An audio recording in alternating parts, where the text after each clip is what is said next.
Alrighty. What's up, y'all? Oh, man. Make sure this stream is set up well. Been a while since I've done this. All right, we live. Hope everybody had a great holiday. Mine was interesting, to say the least. Nonetheless, man, I want to watch this video real quick. Let's start here. And I think we just go with the flow. Somebody knock on my door? I don't think so. All right, let's do this.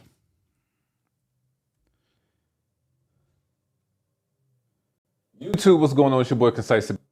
Hold on now. Something's not right here. There we go. Barber, and we are doing a comparison video. As y'all see right here, I have these three beautiful trimmers that everybody's literally, as of right now, we're talking about them. I have a lot of people asking me, Concise, what are your favorite trimmers right now? What's your go-to? So this video is the king of trimmers of 2025. So let's see what I have to say about them. Let's see which one holds the crown. Let's get into this video. CTB, you know who it is. All right, y'all. So y'all know when it comes to my comparison videos, I have to talk about just a few things that I'm gonna say this. I don't know the hype about the wall ones. People were talking crazy about our trimmers, that they were big, that they were this or that. Them things big and heavy. But I know a lot of barbers like them. The sabers I like. I use those in the past, and those are good trimmers. Wall has always made quality products. I just was thrown off by that trimmer. I thought it would be smaller. I don't know, it's just different. And then you got ours in the middle, the 245 trimmers. You already know how I feel about those. I really feel like it's very important when it comes to the trimmers, of which ones that you might would like to pick up, or which ones do you really feel like it's not worth it that much. So first thing first, y'all know that I like talking about this price. Respectfully, all of these are around the same price, but there is some differences. So when it comes to the wall high vis, you can look on their website right now. It's a $179.99, but your boy does have a discount code. So make sure you guys check that out. I'll leave it somewhere like right here. Also, same price, the T45 with Babyliss is $179.99 as well. You can find it on Babyliss website or tune45.com. I have a discount code for that one as well. And the Saber now, this is somewhat of an OG, when it comes to the cordless, but I still rock this thing. That's this crazy. is $199.99. So this one is actually a little bit more than these two when it comes to the price. To say now, like I those are said, OGs, with these two, Tune45, I have a discount code. The Wall website, I have a discount code. Wild. Stylecraft, I have a discount code. Those are the original prices. You can save yourself some money, right? So that's the price when it comes to these trimmers. When it comes to the power and battery life, let's talk about this a little bit, right? So only one of them have a dual power system, and that is the T45. Talk to this them. has 7,500 RPMs and also 6,800 RPMs on low speed. So it has two speeds. The other two do not have that. The Sabers only just have one speed, and they only go up to 7,500 RPMs. Now, surprisingly, a lot of times, a lot of people is trying to give Wall some type of like slack on their RPMs. So they finally came out with the Wall High Vis at 7,200 RPM. So not mad at that. They did a good job, when it came to the high vis, when it came to the RPMs. So they're all comparable just to the RPMs. Like, you really can't be upset with that, right? And I honestly think that even though the lowest one was the T45 on low speed at 6,800 RPMs, that's still good RPMs, respectfully, especially like with this lineup, especially like them being, great as they are. So that's that. Now, when it comes to the battery life, this is when things get a little sticky a little bit, right? So I'm gonna start with the OG. Respectfully, shout out to Stylecraft. The Sabers come at 4 hours of a runtime. I respect that. The fact that when these came out at 4 hours, it was like a different, like they just leveled up. That's actually, yeah, but do they actually go for 4 hours? I don't know. I feel like they do, but I don't know. I don't cut in the shop anymore. I'll say this now. I understand why he's calling them OGs, because out of the group, they're the oldest ones, right? The whole industry with a 4-hour runtime, because there were some trimmers that were not even close to 4 hours or 2 hours max. Facts. So I respect the Sabers to do that. Now, when it comes to the Babyliss T45 trimmer, this has a 3-hour runtime. Now, this is their first. No. I don't know why we put that on the box, but if you go to my Instagram right now, I had them things going for 4.5 hours straight. Them things last. Babyliss first collab with the Tune 45, and this is literally their first trimmer, and they came out with 3 hours of a runtime. So mad respect to that. Now the Wall High Vis, one of the OG Wall. And by the way, that was 4.5 hours or 4 hours or 4.5 hours at high speed, not at low speed. At low speed, it's probably 5 hours. Damn, we should have updated that box. You know, I think Babyliss just wanted to under promise, over deliver. But let me see if I could pull that video up where I'll show the runtime on these things, because it's underrated already underrated. Wall, y'all OG, meaning that y'all have access to some of this stuff before some of these other companies had access to, and somehow, not to mention all the patents they own and they hoard. They have so many patents that they don't even use just because they want to keep competition out. And I hate that type of competition. I hate that type of competition, because the people who pay the most are the barbers.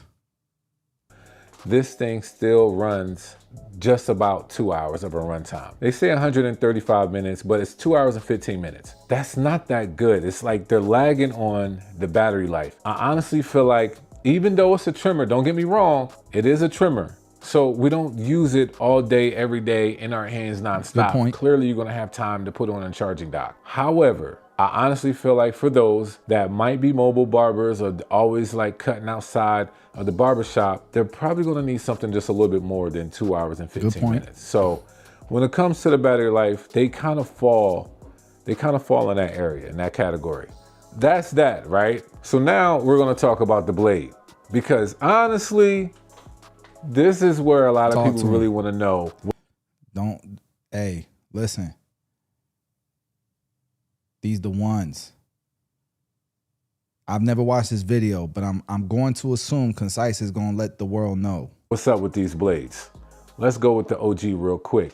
Saber, Stylecraft, this is the one blade. When this thing came out, it actually, for some people, it took over the Babyliss Gold FX blade. For some people, they're saying it was just about the same, but for some people, they had it at like #1 spot. And respectfully so, you can really say that. It's either one or two, but the one blade, even being called the one. You know what I mean? Like the one blade, they really did an amazing job. Strong you name. can't go wrong with that. Now let's talk about the Tune 45 and Babyliss collab. New MIM blade, the new blade like this is dope. It kind of reminds me of this blade just a little bit, but not really in a You know who did it first. sense. The way that it cuts, right? And we're gonna talk about that too. But the way that it cuts, all like just the ergonomic of the blade, how they shaped it, the material of the blade, the metal injection molding, all of that, the green cutting blade, fire, dope. Dope setup, dope, you know, not dope collab, but it's like a dope pair of these two. I like this blade, and I like this blade a lot. We're gonna talk about that in the next section on what I really think about it when it comes to the performance. Now the high-vis blade. Now this thing, you know, a lot of people said it's ugly, it looked like a giraffe, it looked really weird, but anybody that ever tried this diamond-like carbon blade, it hit. Y'all know. Y'all already know what it's hitting for. Okay, it hits. Look, I'm gonna say this. I would say wall blades have always hit. They've always hit. My biggest issue with wall blades is they've always been kind of clunky, like too big. You get what I'm saying? Like for no reason. So, and it's been like that since the detailers. So, okay. That being said, let's talk about performance. But some people like now, that. for those that watch my channel, I had Trimmer Wars, and I had 2 sections of Trimmer Wars. I had the best all-around trimmer, and I had the best hitter as a trimmer. And respectfully, this is #1 best hitter, and this was #1. I can't believe what I'm hearing. I can't believe what I'm hearing. one all around. And I said mainly this in the Cyborg. So these The Cyborg. two right here. The Cyborg weighs 52 pounds. It weighs 52 pounds. It's bigger than the Clippers. Best all around and best hitter. You can't go wrong. You know, so they was in the mate. #1 spot. I messing with you. had to do a comparison with the T45 and Babyliss. And here's why. Because when it comes to the performance, like I said, like a few months ago, these two are #1. And let's see if they still hold that. Y'all got to check that video out. But great all around. Great all around. You can't go wrong with this. Respectfully, you cannot. The high-vis. This thing is a hitter. Like this, to me, was the closest thing ever to a corded T outliner. I don't care what nobody. That's a crazy comparison. And if you guys remember, when you had the corded T outliner, when you had it set right, the motor tuned, when you had everything set right, the worst thing that could happen in your life, the worst thing that could happen in your life is you drop that trimmer, because it'll never be the same again. But if you had that T outliner set, nothing was comparable. So for him to say this was the closest thing to that, that says a lot. I've never used them. I've held them. I've turned them on, and I just didn't even want to use them just because I was turned off by them. But I've only heard good things as far as how they hit. But the T45s, come on now, Concise is in the building. How you knew Did you know I was reacting to your video, bro?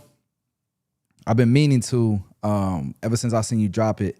I just, I've been busy and had some issues, had some challenges family wise. So, but it is what it is, man. We here now. We watching. Body say. When it comes to lining up, quarter T outliner, the wall height is definitely up there. You can say what y'all want to say, but tap and go with those bad boys. But now let's talk about how does the Babyliss Tune 45 compare to these two. Talk to me. Right? When it comes to all around, respectfully, these two are hand in hand. How this cuts and how this cuts is... Look, I'm gonna tell you, I would say the Sabres are the Sabres are probably the second best trimmer in the game right now, behind T45, in my opinion, because I designed my trimmers. But the Sabres are really good. I just don't like the harsh corners. I don't like the clunky feel of them, even though they're small. Somehow they still feel clunky in my hand. Basically the same. But they are tap and go. Great trimmer. Honestly, the lineup is nice and sharp. They can do all around. Great. These two are great at all around, hands down. The high-vis is not great at all around. It's just great for lining up. That's why I call these hitters. Really? Respectfully. Interesting. These things can hit just like them. Wait, what? Now. Hold on. I'm sorry, we're not doing it then. This ain't the updated video? Oh, this is 9 months ago. I promise you, I thought this was the updated video. I promise you, I thought this was the updated video. We have to watch the updated video. All right, so which one do I watch first? This one? All right, we're gonna do each of them. YouTube, what's going on? It's your boy Concise. We're gonna Barber. do each of them. Back with another video, and you already know what it is. This is the Concise Awards Trimmer of the Year. Now, last year I did a little bit different. Come on, talk to me. And I'm gonna do it a little bit different again this year. But did you get a better camera, Concise? Because the quality is looking insane, keep the same brother. Concept of last year. So let me show you what I'm talking about. What I did last year, I had two type of awards when it came to the trimmers. We had the best all-around trimmer and also the hitter. So this year we will be getting one. We will be getting one trimmer of the year, but also I will have sub awards as well. But one trimmer of the year. Let's go ahead. Let's see exactly what I said last year about this topic. CTB. You know who it is.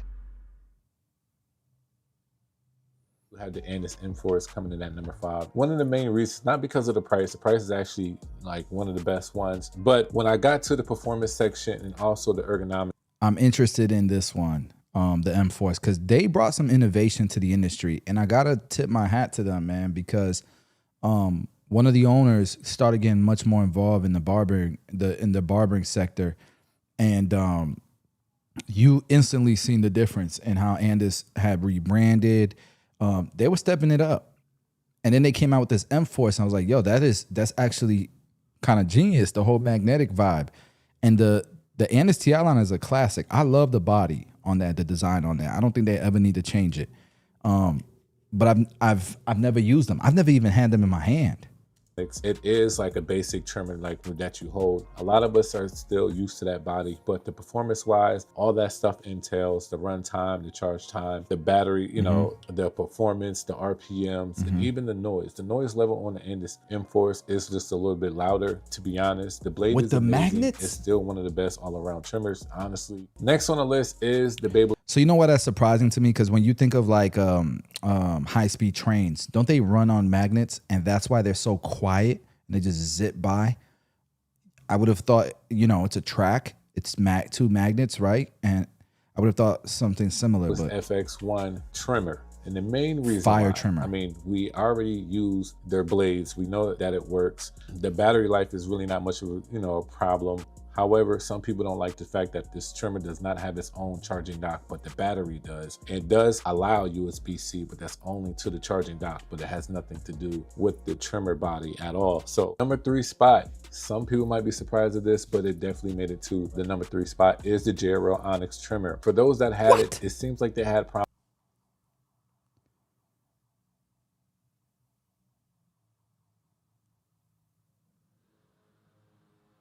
Concise.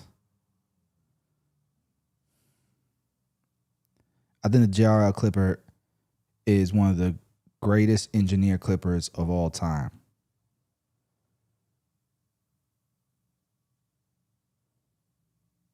So much so, you got people copying everything about it and just putting a shell around it.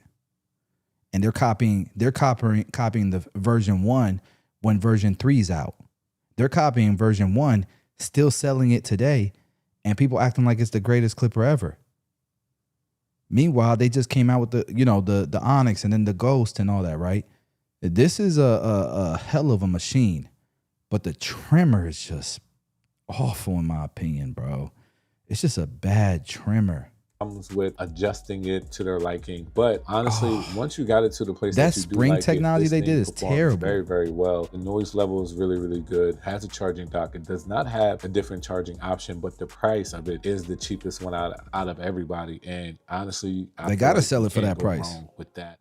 The Sabers are number 2 on my list. Definitely one of the best trimmers still out there. Definitely giving out sharp lines. Definitely could be one of the hitters, honestly. But I definitely feel like the Saber is more of a better all-around trimmer than just a hitter. And the Cyborg trimmer still holds the number 1 spot. And respectfully, I understand. No, he didn't do it. He did it. He didn't do it. He did it. That makes no sense, but I'm still gonna say it. Quote me. He didn't do it. He did it. He put the Cyborg.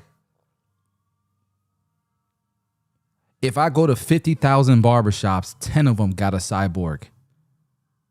Those things, you could kill someone with those things. You could hit a home run with those things. Ding.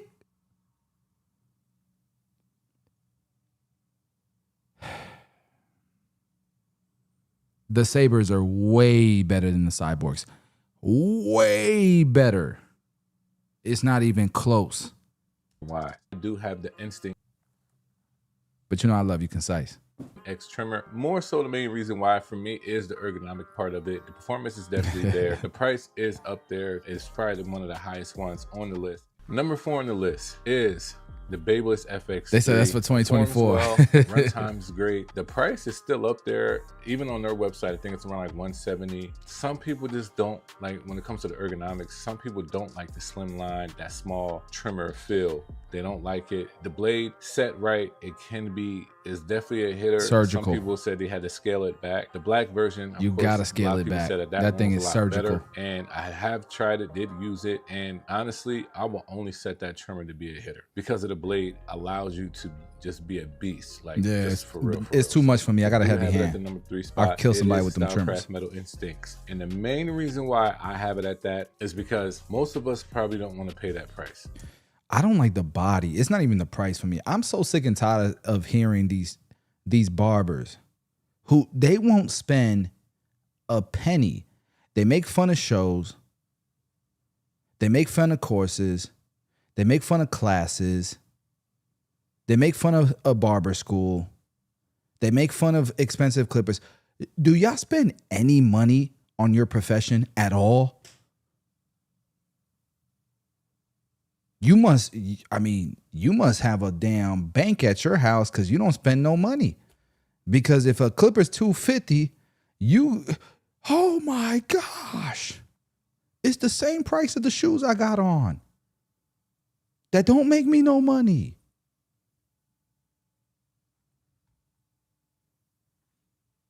Sorry, I went on a rant for no reason. $299, so the price, and really. But for me, it's not the price. It's just too wide, especially at the top where I hold the trimmer the most. You know what I'm saying? Affects it, and also so some of the performance. And when I talk about performance, I'm talking about like the noise level. Some people don't care for that. The blade is the one blade. A lot of people are gonna like really rock with the one blade. But with that much power, it definitely is a hitter. Why not use that? And also ergonomics. I like how it feels. I like the metal body. I know you concise. I know you like the way this feels because if you like the cyborg, that shit is crazy, bro. Crazy. But I will say this: a blade can move too fast. It can move too fast where it's not gonna catch certain textures of hair. You know what I'm saying? And when you put I believe, and I could be wrong, I'm not an engineer by any means. I've hung out with a lot of engineers. I've worked with a lot of engineers. And I've asked a lot of questions to engineers, some of the best in the industry. And I believe, just from some of the things that I've learned, that a vector motor or a dual magnetic motor, triple, whatever motor you got, if it moves too fast, I'm talking about like over 8,000 RPMs, it might be a problem. It might be problematic with a lot of textures of hair, especially if you put too many teeth. If you have too many cutting teeth, now you're talking about how is anything gonna catch? Do you guys understand what I'm saying? The weight of it. Some people don't like the feel of it. They choose other 10 pounds Stylecraft trimmers over it, but it is a beast. Kidding. I mean, 9,000 RPMs to 11,500. And second place is the 4-mass trimmer.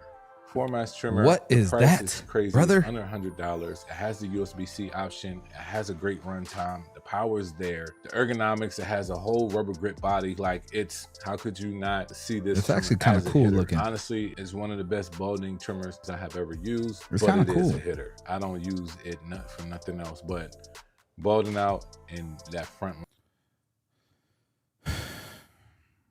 It's got the wall blade.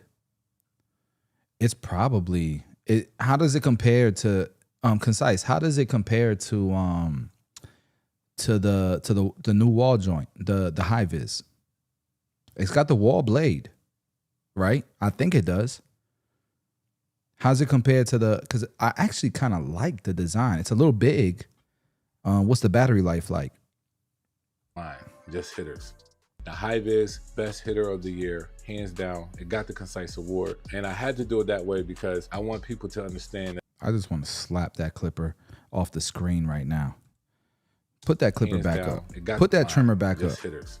The high vis, best hitter of the year, hands down. It got the Concise Award. That's what I want to do. I can't believe it. And I had to do it that way because I want people to understand that there is a difference between your all-around trimmer and your hitter. So that's how I set that up this year. You can make if it's an all-around trimmer, you can make it a hitter. That being said, y'all Bald better than the high vis. seen how I did my Concise Awards last year. This year, it will be just one. Trimmer of the Year, getting the Concise Awards. But like I said, I'll also do subdivisions as well. But that will kind of be very, very quick. But I really wanted to do this one because as barbers, we got to make sure that our trimmers are hitting the way they need to hit in every way. We need that thing to have good value. It has to have a good price. We need to know how well it's gonna fit in hand. We need to know how well this thing is gonna line up, bald out, trimmer over. They do it all, brother. Under the neck, any sensitive area. I like it. Old people, like the elderly people, young kids. We wanna make sure that no matter what, we grab this, everybody's gonna be fine in the chair, but these lines are coming out very, very sharp. I will say this though. I think that everybody wants a finals MVP. I think the all-around clipper is the finals MVP. You did it all, right? But you still want to be the league MVP. You still want the hitter trimmer. The fact we didn't even place in hitters breaks my heart. What we're looking for when it comes to our trimmer, and I'm going to be talking about what trimmer does that the best in 2025. And yes, some of this stuff is not the stuff that has came out in 2025, but this is stuff that has been accumulated over the years and what still stands strong today. So let me talk about the top 5 and I'll tell you which one made it to the #1 spot. Man, you better not put that damn cyborg in there.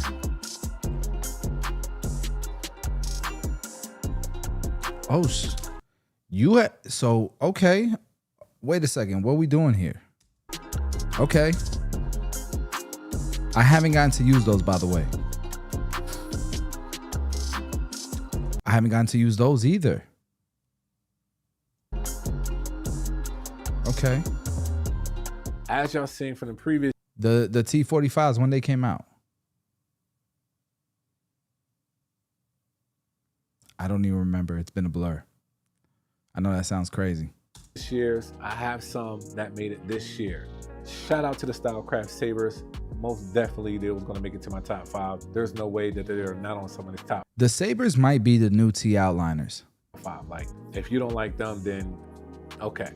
Y'all know me. I like Big Cousin, the Gamma Cyborg trimmer. Okay, I get it. I get it now. Concise. Stop that. So I thought it was like late 2024. That's why I said what I said. My bad. That also made it to my top 5.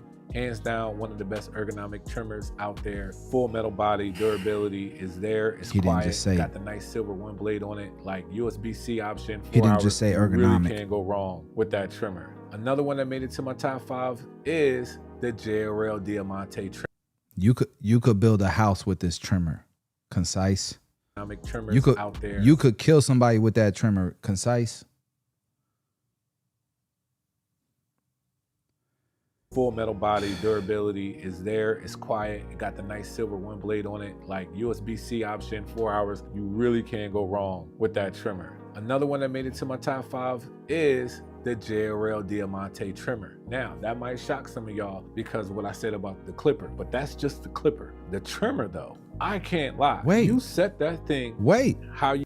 Now I can't wait to watch the clipper one because I've not used the JRL Diamantes, and I just went on a rant talking about how the JRL Onyx probably the best engineer clipper of all time. Damn. I just said that. No. It depends. It's got to go by era.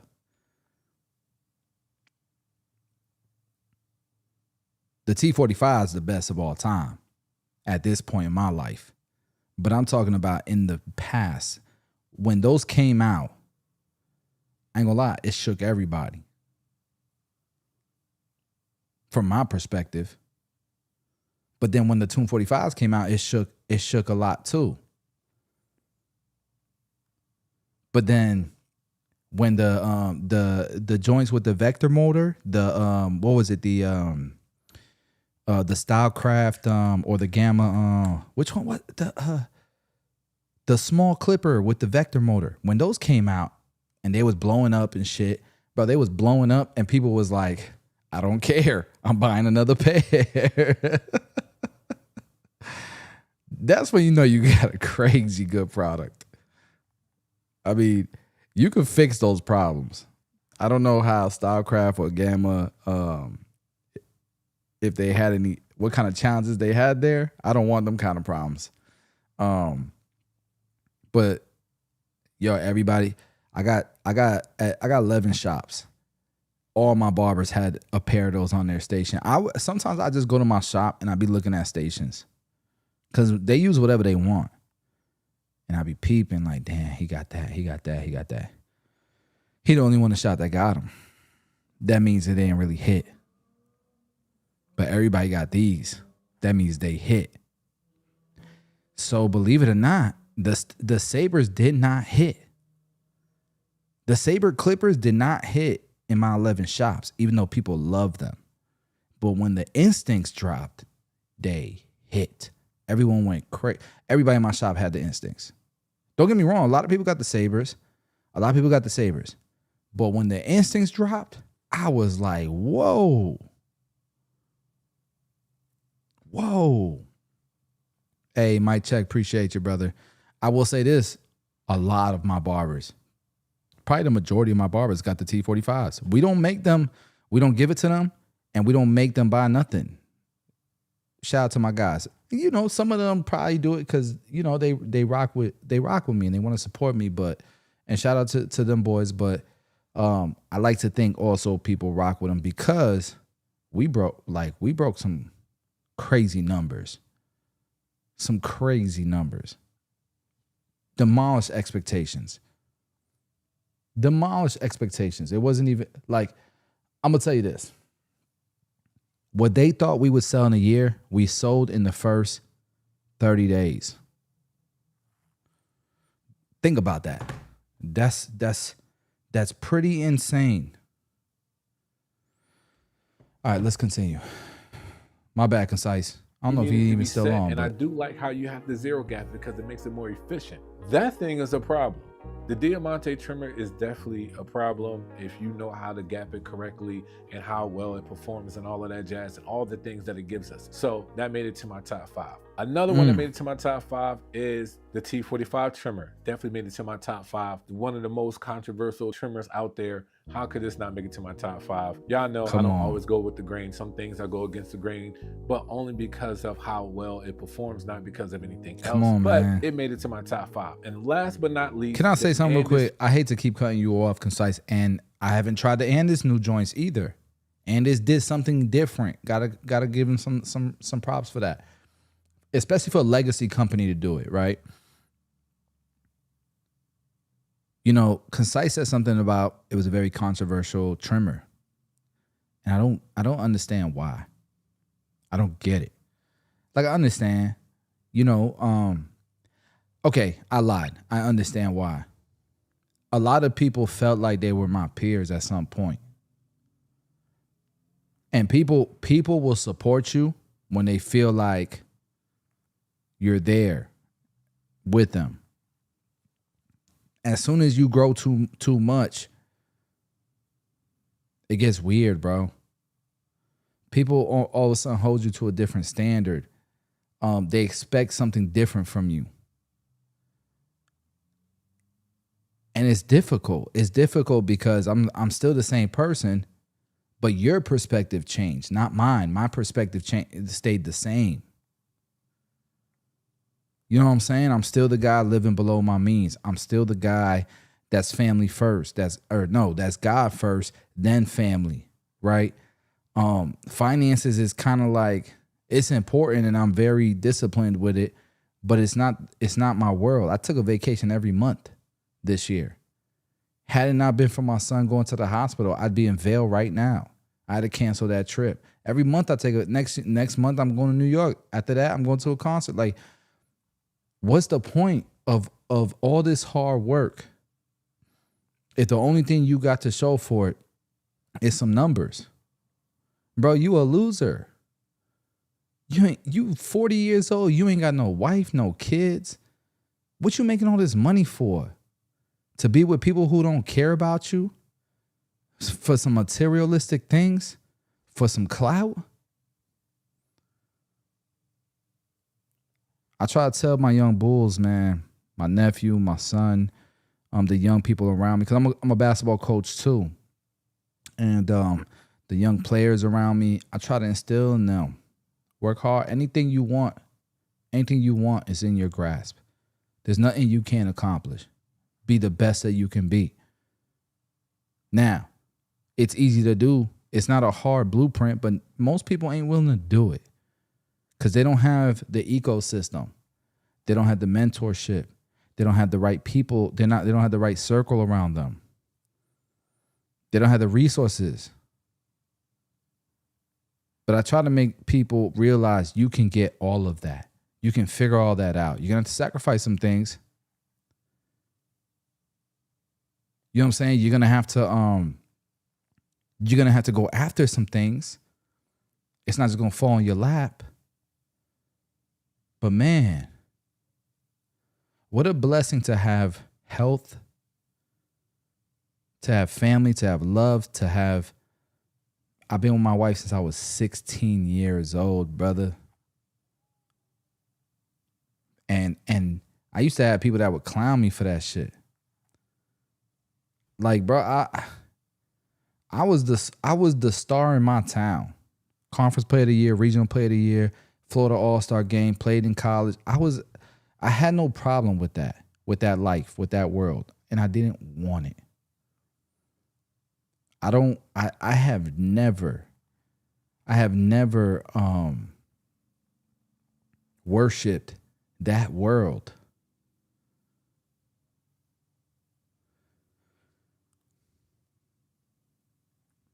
How are there men that try to make fun of men who have been with their high school sweetheart before they even did anything? And like, I'm talking about, I was in the hood, bro. I didn't have shit. Look me up, bro. Look up my life, where I came from. Ain't have nothing. For a man like me to have a high school sweetheart that I've been married with, that I've been with for 21 years, got 2 beautiful children with, I'm a multi-millionaire. I have beautiful relationships. Everybody around me blossoms and grows, and I just try to pour more into the world. I'm a coach. I'm trying to pour into kids. How did I lose? How could you lose in that world? You're the seed. And that's the problem. Everybody got that mentality. And that's why nobody builds nothing, because everybody wants to skip steps.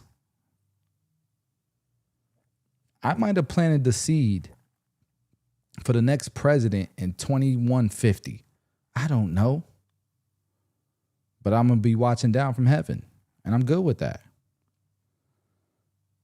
That's a win. It's crazy to see people like, if I scroll up a little bit, somebody talking about I'm a loser and shit. Like, what? Are you crazy? I'm broke. Boy, are you stupid? Let me show you something. No, I ain't going to do it. I was about to show you my tax returns. Just shut up.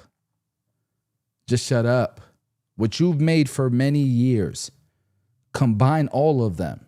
You don't even pay what I pay in taxes. You didn't even make what I pay in taxes in a year. Talking about I'm broke. All right, let's continue. My bad. Phenom trimmer made it to my top my 5. Son's amazing. So, he's great. I know that might have shocked some of y'all, but like I said, don't forget about the subdivisions. When it comes to top 5 trimmers of the year concise award, this is my list and I'm sticking to it. And I did a lot of like breaking down of how I got there.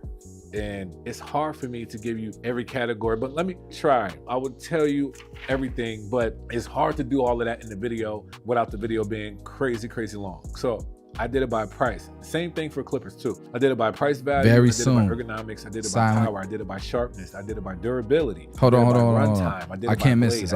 Hold on, my bad. I did it by every category. But all right, I got distracted, but Silent just so you know, the T45 shaver that's going to match the set is coming out very soon.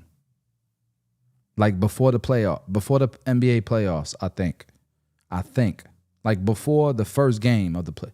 Like very soon. Let me try. I would tell you everything, but it's hard to do all of that in the video without the video being crazy, crazy long. So I did it by price. Same thing for clippers too. I did it by price value. I did it by ergonomics. I did it by power. I did it by sharpness. I did it by durability. I did it by runtime. I did it by blade. I did it by noise. I did it by speed options. If it has 2 speeds or 1 speed. Oh, and also any other special features that it has. So when it comes to the... Listen, we are blessed to have this type of content. How many of you guys have been cutting for less than 5 years? How many of you guys have been cutting for less than 5 years?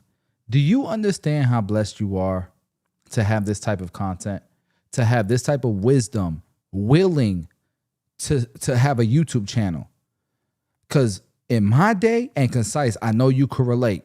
In my day, if a guy looked like Nate, had the experience that Nate had the success that Nate has, if a guy like that was willing to put a video like this together in that time, that was insane. Most of those guys didn't even know how to they didn't even know what Final Cut Pro was back in them days. Y'all are spoiled. Man, I can't wait to hear this because he really thought this through. This is a different type of tutorial, bro. I mean, a different type of clipper review. Trimmers, y'all, I really try to cover everything, and also with the clippers as well, to make sure. Any plans for the power pods for the 2? Those been out. Those have been out for 6 months. If you go right now, you can buy the clipper, the trimmer, the pods, the base, 9 other products. Go look at the bundles we got on the website right now. It's insane, the sales we got. That this top 5 really makes sense. I'm gonna start the number 5, the lowest on the list, but all the way up to number 1. And I mind you, again, this is somewhat all subjective. I'm gonna guess number 5. What did he have in the lineup? Let me just make sure I understand. He got the Andis trimmer. He got the T45. He got the JRL trimmer. Can't believe it. I just can't believe it. All right. Cyborg number 5, number 50,000. This is how I rated it. Somebody could rate it completely I'm messing different. Concise. You know, yeah, it is what it is, but that's just how I thought it was the best. And my people at Stylecraft Gamma, I'm messing with y'all too. To do it, to see if this fits for you as well. So that being said, number 5 on my list is the Andis Phenom trimmer. Facts out. And the main number reason 5. why the Andis Phenom trimmer is at the bottom of the list is because it doesn't have as much like features or ergonomics. It doesn't have enough stuff with it to make it any better than the other 4 that I'm going to say. So are these the low pros with the vector motor? Concise. So that being said, Andis Phenoms trimmer, I love it. It has a nice crunch, can give you nice sharp lines, or it can be all around. You can grab that and use it on anybody. The blade does not get hot. It is a different blade option that they gave us, but we'll talk about that soon. It doesn't give us a digital display, but we do get customizable lids. So to me, it's a solid trimmer. You really can't go wrong with this trimmer. And to be honest, some people will actually have it higher than number 5, but it's just number 5 on my list. Now, number 4 is the JRL Diamantes. Like I just said earlier, this thing has brought some new things to the game. I do like the dope features that it has. I do like the fact that now the Diamante combo, both the clipper and the trimmer have that rapid recharge on it, so that helps save the battery life. I thought those were vector motors. They're brushless. Damn. I do like how you can zero gap this and how efficient it is. Once you do it, you're set. I like how the clipper and the trimmer have that rapid recharge. What do you guys think about the design of this clipper and trimmer set? Considering it's a Lamborghini partnership. What do y'all think? I'm going to wait. I'm going to give you my opinion.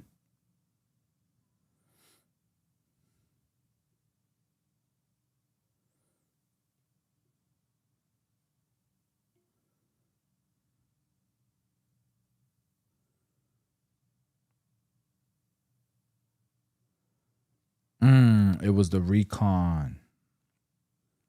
My check is on it. That's the Andis trimmer clipper set that has the vector motor. The Phenom has the brushless. Okay. You guys know Babyliss had brushless like before some of you guys were even barbers and nobody appreciated it. It's crazy. The color's cool. Okay. Still a bevel style.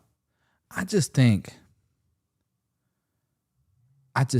if I got a collab with Lamborghini,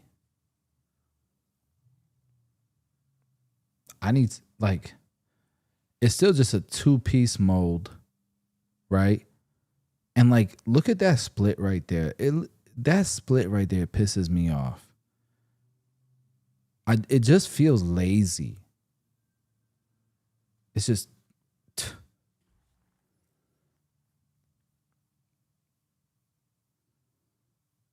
it's a Lamborghini clipper and trimmer. You should not be focusing on cost. Make this mug $400, bro.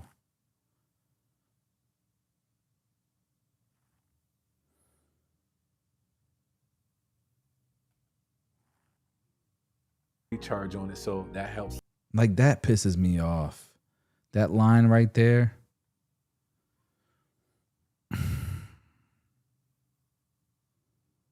You know, it took a lot for me to be able to get my trimmers. We got the line at the bottom. 2 lines at the bottom.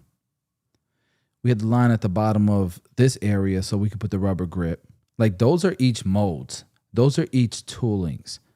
People don't do that because they're trying to save money. If you do a 1-piece, the problem with that is it could make it bigger than you want it. The only people with money like that to make 1-piece is Tesla. But they had to literally make the machine that could make the product, right? You can't contract manufacture the 1-piece where the motor and all the internals will fit the way you want it to. Like, think about it. 1-piece and then build that. Oh, that's a headache.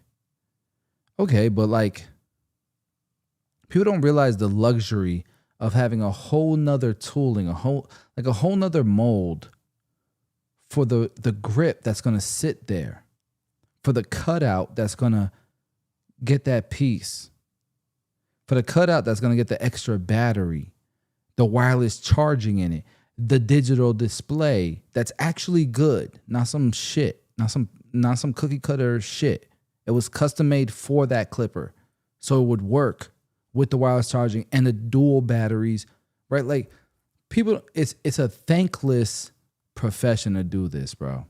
Save the battery life. I do like how you can zero gap this and how efficient it is. Once you do it, you're set for real and you don't have to touch it again. And I do like that, you know, that bar that it has on the clipper and trimmer to make sure that my cutting blade doesn't, you know, go lopsided or anything like that. So they make sure that you have everything that you need. So that bar, just so you guys know, clipper companies have thought about doing this, a variation of a bar like that. And they don't do it. You know why? Concise, hear me out. The reason why they don't do it is because even if you have an 11,000 RPM motor, the moment you put it on a track like that 11,000 loses like 20% of its RPM. Because you're controlling the blade. So of course there's a little bit of give and take, right? Okay, perfect. But what we learned is when you're cutting a straight line, right? You're stamping a straight line. You don't lose shape. You don't lose the quality of the cut because there's a little bit of a shake in the blade. And people have like called out Babyliss clippers and trimmers, even ours, the T45, because there's a little bit of if you slow it down and you look at the cutting blade, there's a little bit of that. But we have the perfect balance of it all that you get 4 hours of battery life with the wireless charging, with all this, and still make it affordable, right? If you put a 80, let's say just for easy math, let's say an 8,000 RPM motor, and you put it on a track, that turns into 6,800, 7,200 real quick. Okay, cool. You get it. My bad. I felt like I was just going, yeah, I definitely was going on too long.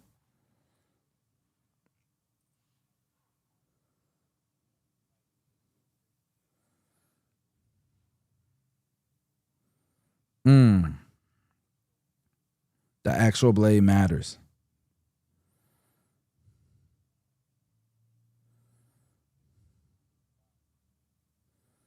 All right. Just the engineer in me. Just the engineer in me. This don't look lazy. These screw holes, that's cost cutting. That screams cost cutting. That little strip of rubber in the middle, it's like an afterthought. It's just, why is it even there? Just don't even add it, bro. You added it so it looked better. But it doesn't do anything because this guy's thumb is never going to touch that grip. It's just lazy. And it's cost cutting. And when you put a Lamborghini tag on something, you don't expect screw holes. You know? Oh, I'm sorry. Like, look at that. You just don't expect that. All right, let me see if I can zoom in. An amazing trimmer. That shit pissed me off. I ain't gonna lie. Number 4 spot when it came to the Concise Awards. So it's just the engineer me for that. Now, this is gonna shock some of y'all. Like I said, this is top 3. Now we in the top 3. It can go either way for a lot of us, but number 3 on my list is the Stylecraft Saber trimmer. Yes, it's number 3 on the list. Underrated trimmer. The worst thing about this trimmer is the hard ridges. That's it. And they would have curved the ridges more. Like imagine they had the shape of Concise's favorite trimmer. The what the hell that shit called? The baseball bat. The Cyborg. If this would have been the shape of the Cyborg at this size, there's not even a debate. We ain't even got to talk. Especially if you can thin out the bottom of it, right? Whoa. But at the first time that I touched it, I'm like, it's all metal. It's light still. But why is it a box? You know, some of y'all like, ain't no way, bro. Ain't no way. They number 1. But for me, you know, since I have used them for a very long time. And put a little digital display. Can you do that? And also the stuff that came out. There were some other things that I do like about the other 2 that I think actually, like, I get more bang out my buck. Now, when it comes to price value, do you prefer the button or the switch? Because people were talking so much shit about us putting the buttons in the front. I like the button in the front better.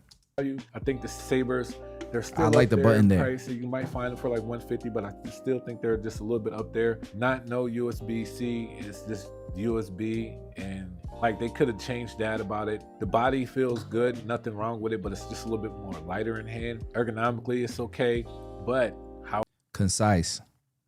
I know what they're gonna do. If I know Austin, he's gonna come out with the mini Cyborg pretty soon. If I know Austin, he's gonna come out with the mini Cyborg and he's gonna shut me the hell up.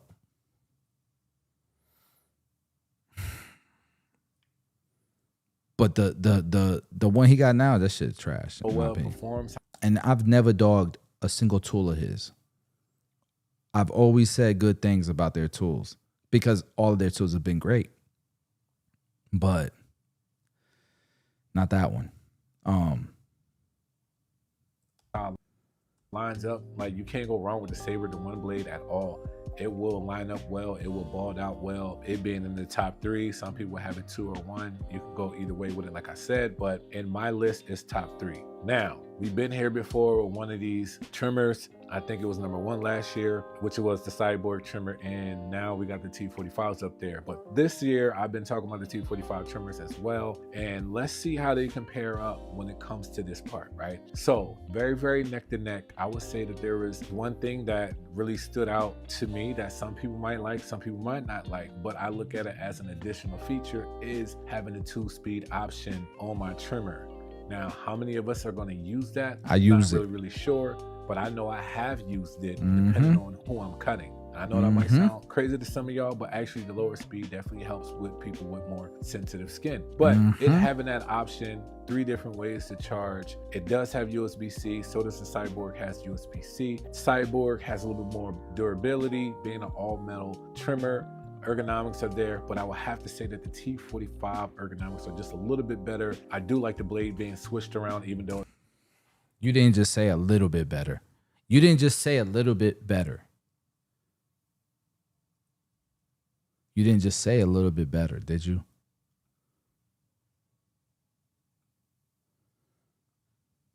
Brother, that's a spaceship. That's a missile. That's a battery for your phone, like an external battery. That's a handle for, all right, you guys get what I'm saying. This is ergonomics. You got the shot. Hold on.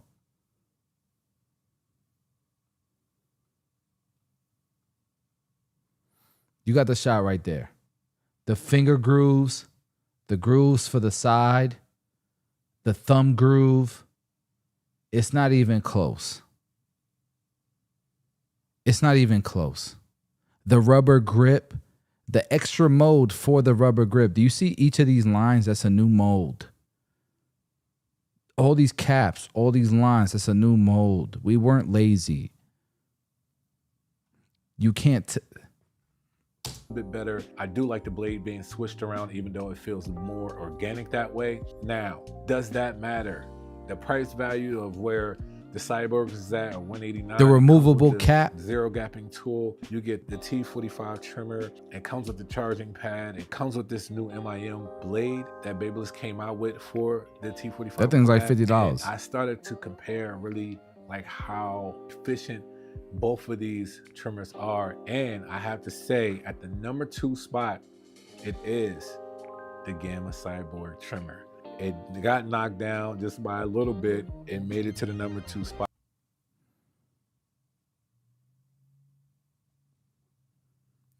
It means much more now. It means much more now. Which means who won the Concise Awards Trimmer of the Year?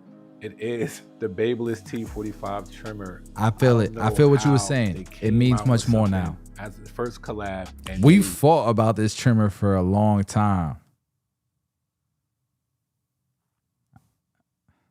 It means much more now. One, honestly, the clipper and the trimmer of the year. You know what? Let me just go ahead and do what I do. Hey, that's a collectible. Shout out to y'all making this product. That's a collectible. I just found out. I think only 100 of those hats went out. It's an amazing trimmer. It does everything under the sold sun. Tens of thousands of these trimmers already. Anybody, like I can use this under the neck. Whatever they did with the blade, I appreciate it. I could see why this thing was like, the blade was really, really hard to find because a lot of people were using this blade, putting it on different other products, but it being on the T45, 2 speeds, digital display, USB-C, the grip, this grip, where this is at, man, like where this grip is and where the thumbprint is, it just really just makes sense. It makes my job a lot easier. I get it done quicker. No problems with this, for real. It's just an amazing tool. It made the number 1 spot this year. Hey, the gold version is crazy. Did Dennis see this? Did Babyliss see this? Screenshot alert. I had no idea. But that's beautiful. That needs to come out. I ain't gonna lie. We're gonna have to create the Concise T45 trimmer. That's crazy. Hold on. I don't want to put people's numbers out. I almost did. But yo, what are we talking about? This deserves to be seen. When this coming out? I just texted them. I said, when this coming out? I need it. I want one. That's fire. Awards. So surprisingly, Clipper and Trimmer of the Year is the Babyliss T45 combo. I had this for like my mid-year combo of the year, but let's see if that still holds up, to see if it is still the best combo. Probably so, since they're both #1. Probably wouldn't make sense if something else was. You ruined the Clipper one for me, but I can't wait to watch it. The best combo, so maybe I'll do the combo video a little bit different, but I don't know. We'll see. That's my video. I thank y'all for watching the Concise Awards. We got a lot more to show. I gotta see the comments because I know they came for you. I know they did. I hope they didn't. I pray they didn't.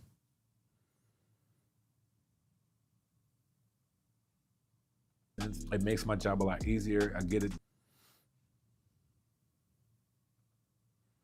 on different other products, but it being on the TV. Hey man, he said I was surprised. I was somewhat surprised. Like bro wanted to hate, but he couldn't. Those the ones you want to see. Those the ones you want to see. But I want to see all of them. You got it right this time. Come on, man.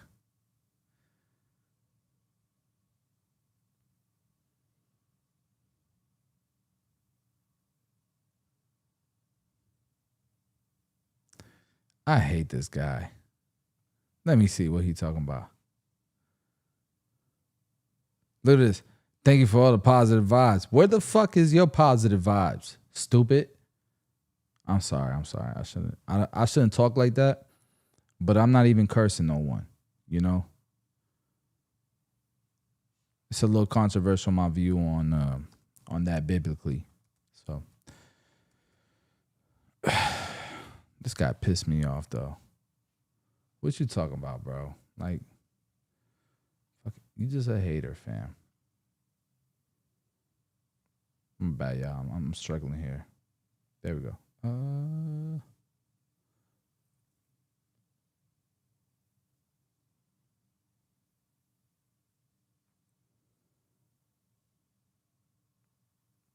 Thank you guys, man. That's love, man. For real. I'm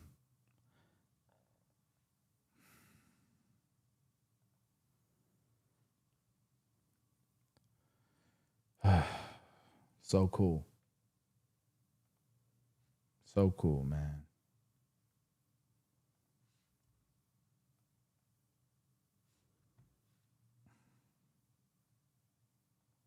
I'm trying to get to the next video, but you know what I did here.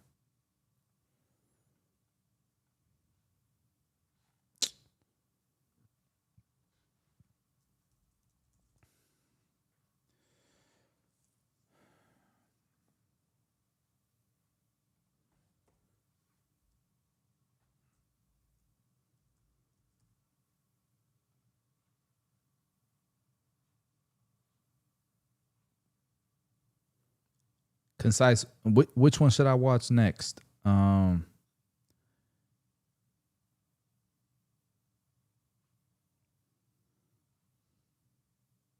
Just do the combo, right? Or do the Clippers? Nah, I'm gonna do the Clippers because I know this shit gonna piss some people off. But I'm so tired of these guys, bro. Hold on. Let me finish looking at the comment section actually.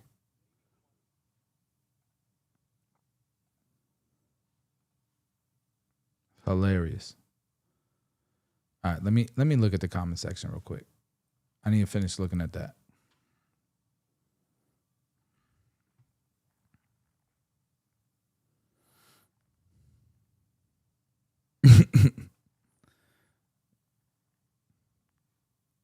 YouTube, what's going on? It's your boy Concise the Barber, and y'all, You got this. Hey, he got it right this time. Come on, man. Never follow the crowd. Stop playing. Talk to them.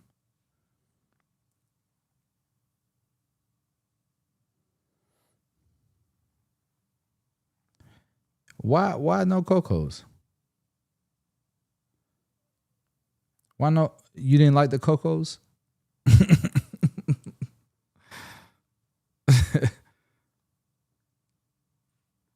Man, this is a funny industry, bro.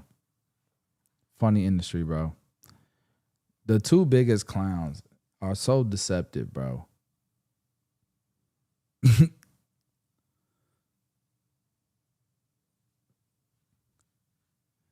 Cocos are hilarious. But I will say this, they smart. There was a certain person that used to be with them. But Coco the brand seems all right. You know, they put a lot of money into the industry, but they just had some bad actors and they cut him off. They realized it's a bad actor. What this man talking about? Why is he lying to everybody? Yo, before this blows up in our face, we're the money. We got all the risk. This guy just acting. We need to cut him off before he sinks the whole ship. I don't think Coco was a gimmick. I think the company, I think the owner, I think the brand meant well and they were willing to pour whatever. But I think they were sold on gimmicks. They were sold on a bad actor. Y'all know who the fuck I'm talking about. Y'all know who I'm talking about. Nah, it ain't just a... Man, now you gonna piss me off, mic check. He's a damn liar. Bro stole a blade. We know his manufacturer. The manufacturer that I know makes his shit. Literally a liar. The biggest liar I've ever seen in the industry. Probably the biggest. The biggest fraud in the industry. And who partnered up with the biggest fraud? A clown. The 6ix9ine of the industry. Like that's what you got. Cause I just hearing some of the shit this man be saying, and I'm just like, why are you lying, bro? Been lying since I started as a barber. That was 15 years ago. You still lying. How are y'all still tricked by this guy 15 years later? It's incredible.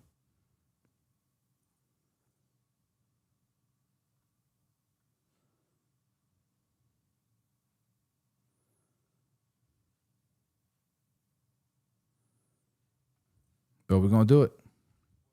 Barber, and y'all, we have made it to the end of the year, and y'all already know what I already like Now rock doing. with JC. If you've been here before, if not, welcome to the Concise Awards. And before we go into my top 5 clippers of this year and who is the number 1 spot, let's go back to last year's and see the top 5 was in 2024. CTB. You know who it is. I have the Stylecraft Metal Instincts at number 5. The price is up there. You do get a good value. It is a vector motor, so it has a little bit of sound to it. Number 4 spot is also the Stylecraft Saber 2s. It made it to number 4. Like I said, some might not see that. I'm surprised at the way that I've seen the culture, bro. I feel like on social media, people got the Saber number 1. From what I be seeing, it's between us, the Saber, JRL. That's what I see. And then you got some meth heads that trying to force something on everybody.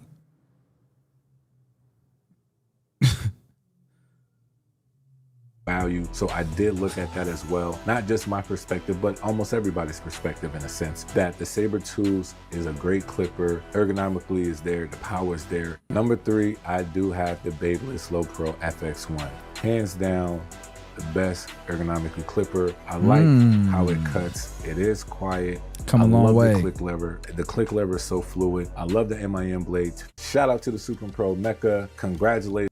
I like the low pros because of the battery too. The FX1 low pros, fire. The Saber's horrible at bulk.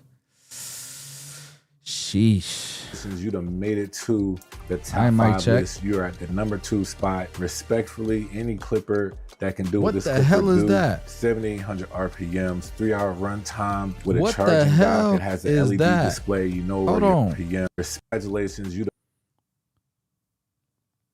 Concise is touching clippers. Most barbers don't get to touch, and it looked like a brain. I can't speak badly on this. It looks crazy though. Made it to the top 5 list. You're at the number 2 spot. Respectfully, any clip. Okay, Supreme. I be hearing about y'all. I be seeing y'all every now and then.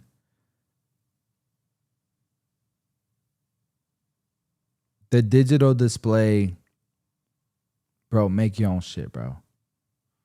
Make your own thing, bro. Just spend the money so it matches your clipper. Don't use no third party thing. Like what do these little logos even mean? What is that? And does it even work? I took all of this off of my stuff. I said, okay, how do we know it's low oil? Because a certain amount of blade movement counters, RPM. You can't even track that for real. And if you could, it would cost a lot more. Why are we doing this? Unless I got an app on my phone that will tell me what's going on, this just seems fake. It's just not accurate. Why do we even have these? Bro, the only thing I need is how much time this battery gonna last, bro. Unless you can give me an app and some real data, this is worthless. This is just cheesy. So make your own shit. It costs more money to do that. But make it so it matches the clipper, so it matches the aesthetics too. Because the motor looks crazy. That looks amazing. It looks great. Supreme, how many clippers you gonna release before you make your own shit? Like all the way. Just make one great. Because it looks like this is unique in my opinion. It's like I ain't seen this part before. I ain't seen this before, this motor. The technology of the lever I've seen. Obviously, there's certain things that are just, you're going to use whoever's out there because there's like 3 or 4 people competing in that world. But there's things that you can actually make impact in. The digital display is definitely one.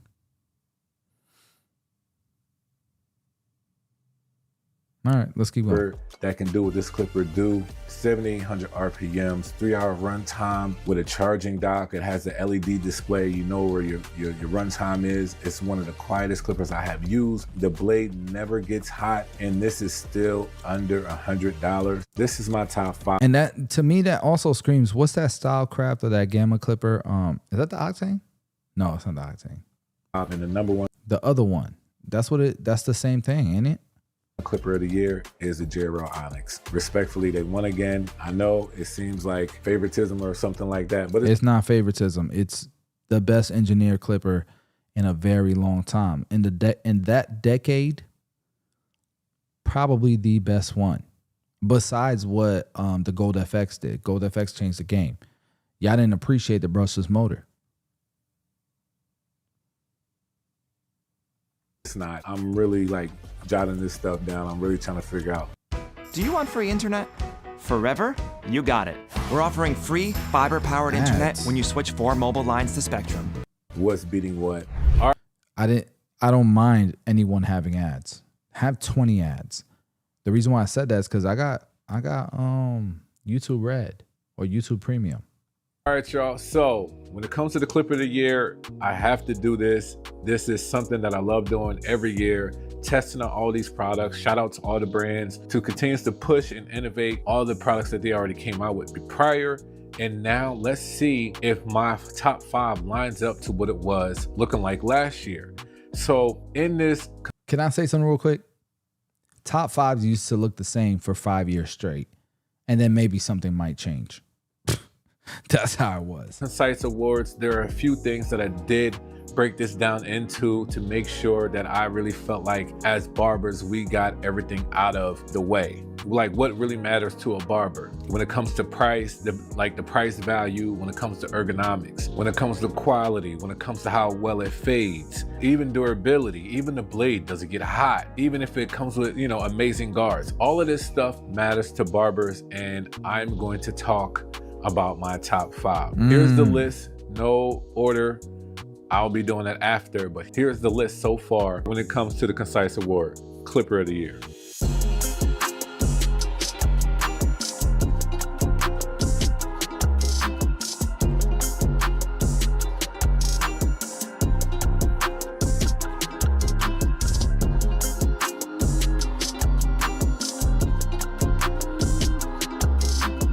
So let's talk about this top 5.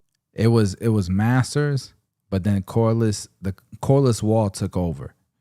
I felt like it was Seniors and Masters, like it was neck and neck. So, you know, it was 50-50 with the Masters and the Seniors. But then when the cordless wall lineup came out, they took over. They took over. That was the biggest change that I saw in 15 years as a barber, was when we went from Seniors and Masters being the best clipper and trimmer for 50 years, bro. Fast fees would get in the mix a little bit, right? But those were the top 3. And then the cordless magic clips came out. Somebody said they'd rather use a steak knife than a JR. That's crazy. That I have, and I know some of this probably surprised y'all. Some of it's new, some of it's not, but we have to talk about it. Shout out to the Super Mechas making it to my top 5, and for y'all might be surprised, like why check. Or Come how on, man. did this get into the top 5? I honestly believe that the price what a value great time where to be it's at alive, and how well it performs is what makes it still be a great, amazing clipper. To me, there's nothing that costs as low and still gives out that much performance. All that comes with it. Like, there's nothing out there just yet that actually took the Mecha spot. Man. So shout out to Supreme. That wasn't going to be a problem. I'm gonna punch you in your face, man. Why, bro? It don't cost you no extra not to look like them guards.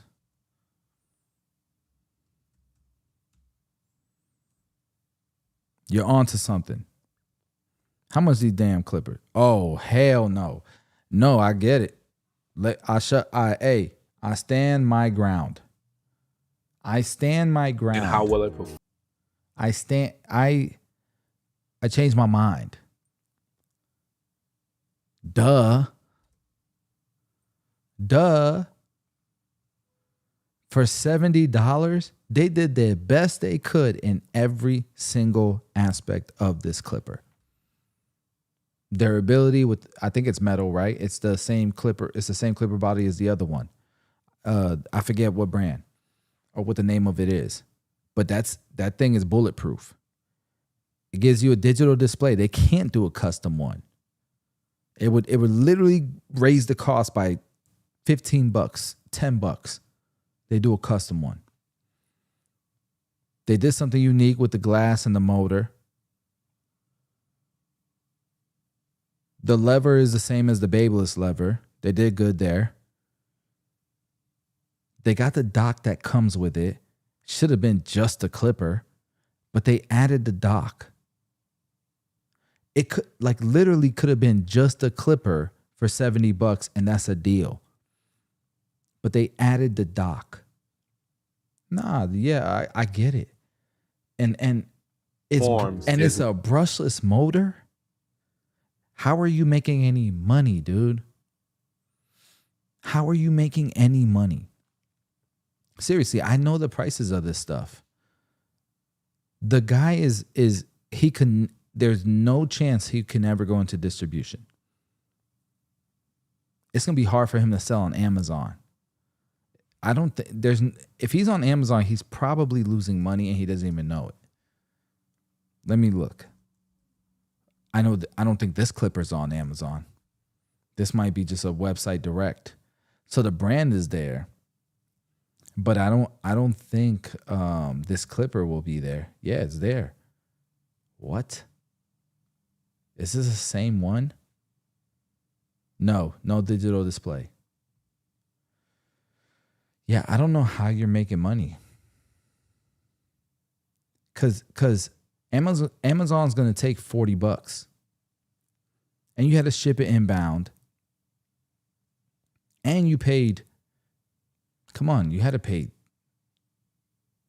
$25, $20 for this clipper. $15, even if it's 15. I would think it's more because it's a brushless motor. The motor alone's like $5, $4.50, $3, something like that. It's expensive for a motor. The blades are very expensive. $53 here. I don't know how they're doing it. Because even if they spent $15 on this setup, Amazon's taking $20 from this, at least. So you're at $35.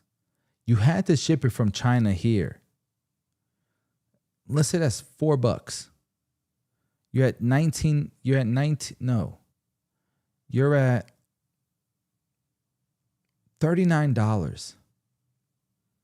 You're going to run ads. Things get returned. Things, you got to warranty things. You're making like $4, $5 a clipper. At the most. At the most, $4 to $5. You're not making any money here. It's a loss leader. You have to be the factory. You have to be the manufacturer, I would think.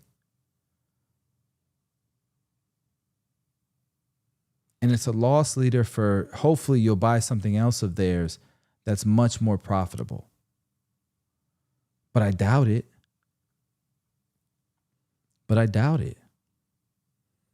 You're straight from China. You're getting hit with taxes, with tariffs. I don't know, bro. I just don't. They're making $4 or $5 a clipper. I can't imagine it being an American barber, a barber who owns this shit. I just can't imagine them being a barber, own this shit, and they're not going bankrupt soon. But I might be tripping.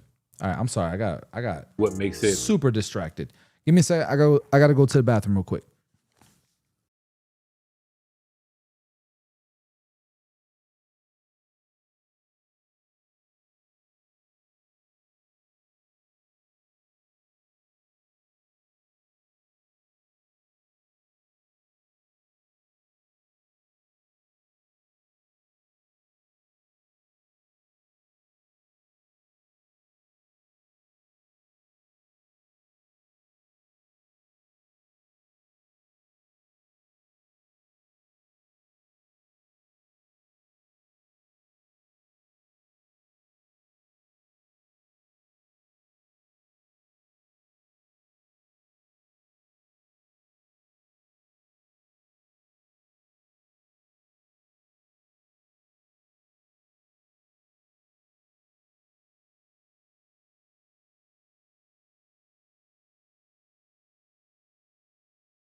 Dang. Show my kitchen. No. There we go. All right. Let's get back to this video, man. I was distracted by the Supreme brand. Concise. And you let me know, am I way off here? There's no way. Like, I just don't get, I don't know. All right, let's keep watching. Still be a great, amazing clipper. To me, there's nothing that costs as low and still gives out that much performance. And all that comes with it. Like, there's nothing out there just yet that actually took the Mecca spot. So shout out to Supreme. That wasn't going to be a problem for it to be in my top 5. Now, something new is, yes, the My Blaze Tensor 1. This is that linear vector motor, but this has I've been seeing you use these a lot. as the AI technology. This compact clipper, how it feels in hand, how well it cuts. Since it's one of those clippers that rev up, I'm always concerned about if the blade is going to get hot or not. And surprisingly, this is one blade that does not get hot at all, has beautiful ergonomics, and easily made it to the top 5 since I had it. The next one, it's not a surprise for me. I definitely think that a lot of people will probably have this on their list, which is the Andis Phenoms. Andis coming out with the Phenoms with that adjustable detachable blade, putting any blade that you want to put on it, and having a click lever, USB-C charging dock, and also coming with great guards and customizable lids. I easily can see how the Andis Phenoms, and also it's budget friendly, being in somebody's top 5. It's definitely made it to my top 5, but I do love everything that it brings to the table, so that's why it made it to my top 5. Another one that made it to my top 5, the JRL Onyx, is still on my list. And I know y'all probably like, well, wait, Concise, where's the Diamantes at? I will explain later in the video. But I see where you're going, brother. I ain't gonna lie. That's the tool. That's an incredible tool. I ain't even gonna hate. But I don't think people realize objectively this can't be a better tool than the T45s. And Concise, I'm a message you. I'm gonna tell you why. JRL Onyx still made it to the list.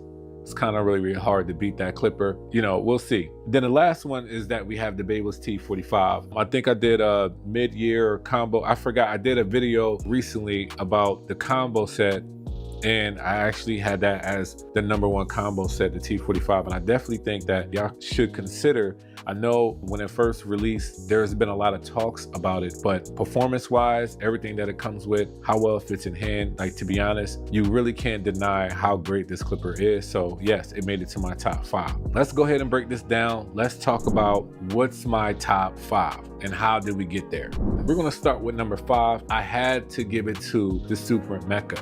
Although I love it, I know it was top 2. It was #2 last year, but it dropped down to the #5 spot. There was a lot of stuff that came out, and I definitely feel like it was a really healthy competition, but there are some things about it that I could easily say the other 4 performs a lot better in. So the Super Mecca made it to the top 5. I do like the fact that it still comes with guards, but they're not my favorite guards. It doesn't have USB-C option. It still gives us a digital display. Click lever is okay. Blade is great. Ergonomics is just okay. It's just a basic feel of a clipper, but it does the job well. It debulks well. It gives out great fades, and it's very quiet. So for me, it's still being at the #5 spot. I guarantee you will not really have any problems with this clipper. And also, this is a clipper you can find on Amazon, you know, easily. Looking for an easier way to get that LLC next to your business name? Say hello to Taylor Brands. Just go to their site, enter your LLC state, choose your business name, answer a few questions. The #4 spot is the JRL Onyx. Now, let me tell you how the Diamantes didn't get in. So I did a healthy comparison. When I say a healthy, I mean like a healthy comparison. Like, I was doing a lot of work trying to see the price value, trying to see the ergonomics, trying to see how well it fades, durability, all of that, right? And they were really neck and neck. Honestly, the Onyx beat it by 1 point when it came to the Diamantes, but the main thing that stood out to me when it came to the Diamante clipper, not the combo, just the clipper in itself, is that the blade gets too hot, and the JRL Onyx was the complete opposite of that. Now, I will have to say that it does have better ergonomics, the Diamante does, but the JRL, I didn't have much of a problem of the ergonomics. It's a little bit more quieter, and the blade doesn't get hot. It cuts well. They both perform basically the same. They both, as clippers, have the rapid recharge. The trimmer doesn't. That's a different story. But when it comes to the clipper in itself, I still give it to, overall, I feel like what most people will probably grab first is the JRL Onyx over the Diamantes, due to the fact that blade just getting too hot. Even though all that stuff is great, I still need my client to be comfortable in the chair, and I'll still want to use this clipper throughout the whole cut, and I don't want to switch it out. And the JRL Onyx offers me that. Everything on this list offers me that. So that's why the Diamantes didn't make it I love them. They were still a top 3 combo, but when it comes to individually separating it out to just a clipper, I do have the JR Onyx beating it. That being said, let's get into the number 3 spot. Number 3 spot is the My Blades Tensor One AI clipper. And the reason why I put it there and not for... I got to know why it's called the AI clipper because concise. I'm an AI nerd. AI is, I gotta chill out. I had Dre tell me the other time, yo, don't forget you got real friends.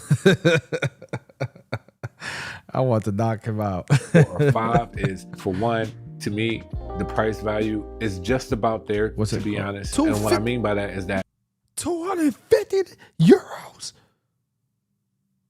That's $300, concise. That's 300 USD. That might be the most expensive clipper. What the Sabres are 300, right?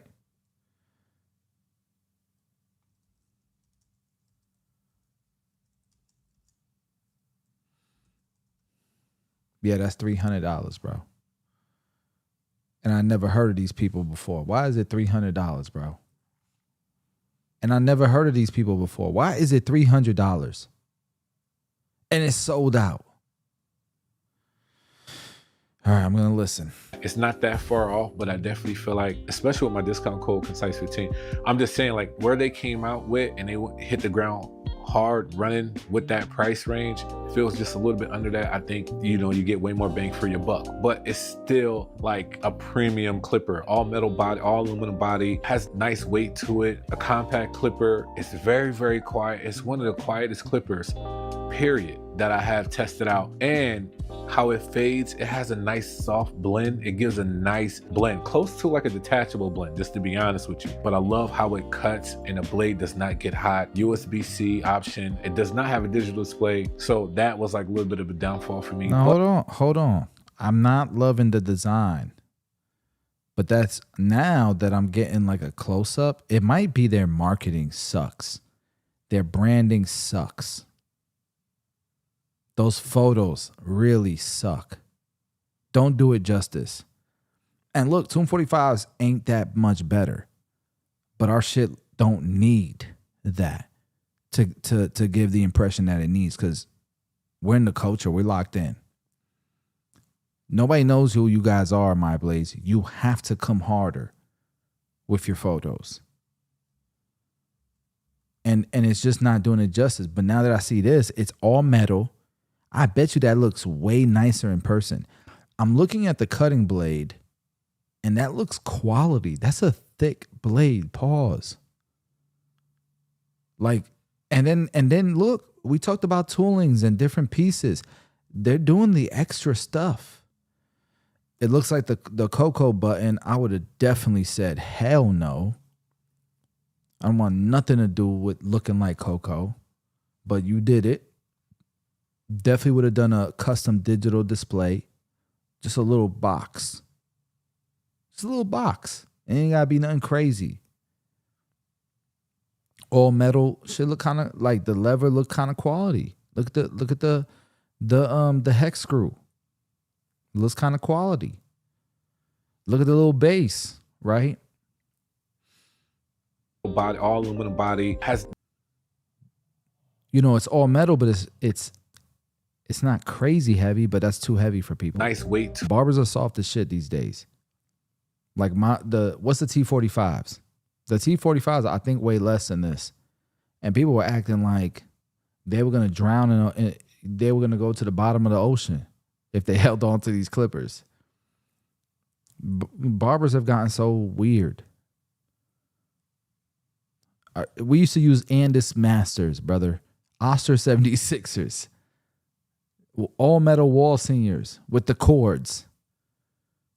And be floating them things. The cord never hit a client. The cord never hit nobody. Just floating. Like a damn master barber. What we talk about? That, well, a master barber would be like, I'm a master barber because clippers dialed in, motor tuned, all that. This is actually a nice clipper. With a compact clipper, it's very, very quiet. It's one of the quietest clippers, period. And that it's quiet. I understand, but $300 is too much. It's just too much. I've tested out, and how it fades, it has a nice soft blend. It gives a nice blend, close to like a detachable blend, just to be honest with you. But I love how it cuts and the blade does not get hot. USB-C option. It does not have a digital display. So that was like a little bit of a downfall for me. But why you use the cocoa button, bro? Why you use the freaking cocoa button? It's like top 2 best fitting in hand. Honestly, I put how this feel in hand, I put this over the low pros. How are you? Look, the rubber grip, I respect that. But why the hell did you use? To really talk about the low pros being the best ergonomic, there's actually one better than that, and we'll be talking about it. But number 3 spot is the Tensor One, and I do love the fact that they came out with it how they did. And it's nice. I really wouldn't change much about it. In my concise review, I said some things in the observation section, but when it comes to my top clippers, nonstop, I can grab and keep going. That's number 3. Now we are down to the top 2, and I think y'all know which ones they are. Of course, we got the T45s and the Andis Phenoms, right? Those are some heavy hitters. They do. You cannot put me second behind the Andis Phenoms. You can't do it. Those are wannabe babyless low pros. Let's keep it a buck. And they didn't do a better job. Do amazing work. So which one is number 2? The Phenoms or the T45s? Number 2 clipper of the year is the Andis Phenoms. And the main reason why that has beat the Tensor One, the Onyx, and the Mecca is because this is a clipper that can switch out detachable blade all day, 24/7.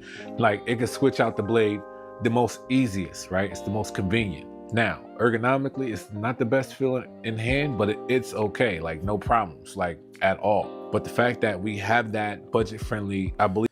I gotta understand. I rock with Andis. Kind of. We've had our issues. When 245 was, coming out with the power clips, the power pods, Babeless rocked with us the heaviest. Andis pretended. And then when it meant the most time, they acted like they didn't know us.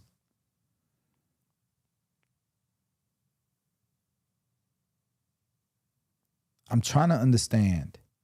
When you're coming out with a clipper, no one says to you guys, these look too much like the low pros. You are Andis.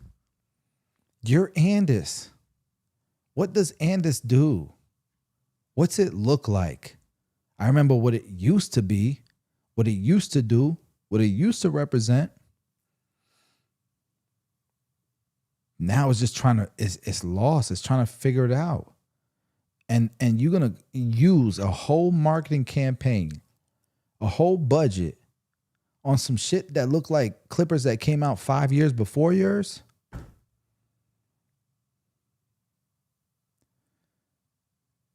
Nobody on the team is telling y'all this? Oh, I told y'all this, but you didn't like it. So you started acting weird. Same through a wall, same shit. But it's obvious. It's obvious, man. These Chinese manufacturers are kicking y'all asses. Kicking your asses.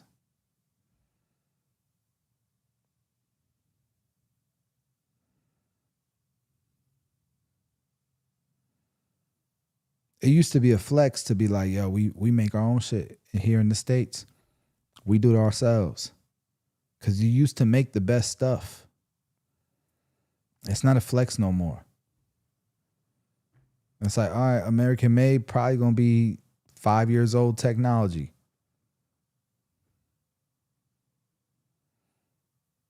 Shit is whack. It's so whack. I used to buy into that idea. I put every, and here's the difference between Tomb 45 and a lot of the companies. We took a lot of risk, and it was our dollars. It was my money. I didn't have sponsors. I didn't have investors. It was my cash. And I took risks to do things that people just stole and ran with. And all of a sudden, I started getting crucified because I had a couple successful products, but I haven't reached my goal yet. I can't afford to put up $1 million of my own cash to come out with a product and give it to y'all for nothing, and then get crucified because I'm trying to make a profit because I took a risk. I still haven't made a profit from this company because everything I put into it, I want to put right back in. Why? Because I wouldn't sell out. That's what I thought. I wasn't going to the Chinese manufacturers and building shit. I wasn't white labeling. Every single component that we did, we made from the ground up. But the industry sold out. I didn't sell out. The industry sold out. They just started buying whatever was cheap. But then the stuff started catching up because it was hard to compete. Barbers stopped trying to invest in their shit, in their craft. You don't have that in the hairstylist industry. They'll spend $500 on a blow dryer, $700 on a blow dryer, $2,000 on some shears, $3,000 on some shears, $500 a week on rent. You seen the best salon? It looked like a Michelin star restaurant. Go look at the best shops. Go look at the best shops.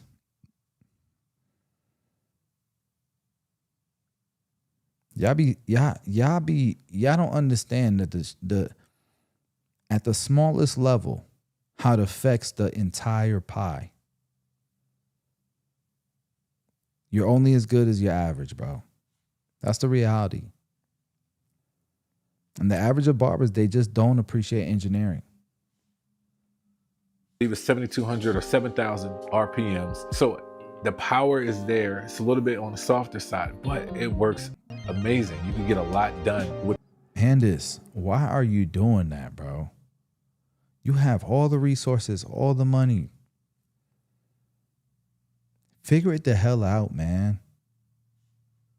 This Phenom clipper, and it was hard for me to even put at the number 2 spot, but it definitely couldn't be 3, 4, or 5 because the versatility alone, the customizable lids, and also you getting the purple double mag guards. Like, to me, it's like, how could this not be anybody's top 5? For me, it's number 2. To you, it could be somewhere different. You know what I mean? But easily it made it to my top 5. Now this doesn't have a digital display either, but I just love how this thing cuts. I like how it sounds, and it's just an amazing clipper. Bulk, fading, no matter what. I ain't gonna lie, and this is dead, bro. They gotta step it up, man. Come on, bro. Step it up, man. Step it up. Do, especially, you know, depending on how you switch out your blades. So that was a dope thing from Andis that they came out with, and I appreciate the Andis Phenoms. Monday.com. But why would they? Barbers don't step it up. The opposite of any work platform we tried in the past. We tried other work management platforms, not naming names. They all suck. Monday? That being said, for the Clipper of the Year, the Concise Award Clipper goes to the Babyliss T45 Clipper collab. Now, this clipper, for some reason, I don't know why, people want to say what they want to say about it, but this is an amazing machine. Like, to be honest, for this to be the collab in Tomb 45's first way of doing a clipper, they did a great job. I mean, like, even when it comes to filling the hand, some people saying it's too small or too wide. To me, like, my hands fit perfectly well in this. The click lever in itself, you never have a problem with this click lever on how to adjust and move. Like, it's just a nice click lever. The digital display that this offers, USB-C, this has a charging dock now, but before that, you still was able to charge 3 different ways. USB-C, cord, and also wireless charging pad. So they gave us everything that we honestly need. 2 speeds, 4 hours of a runtime, and their guards are amazing. So for me, let me do this the correct way. Let me do this. Don't judge me. Don't judge me. So for me, this was not to say a no-brainer, because it only won by 1 point. Like, it only won by 1 point. But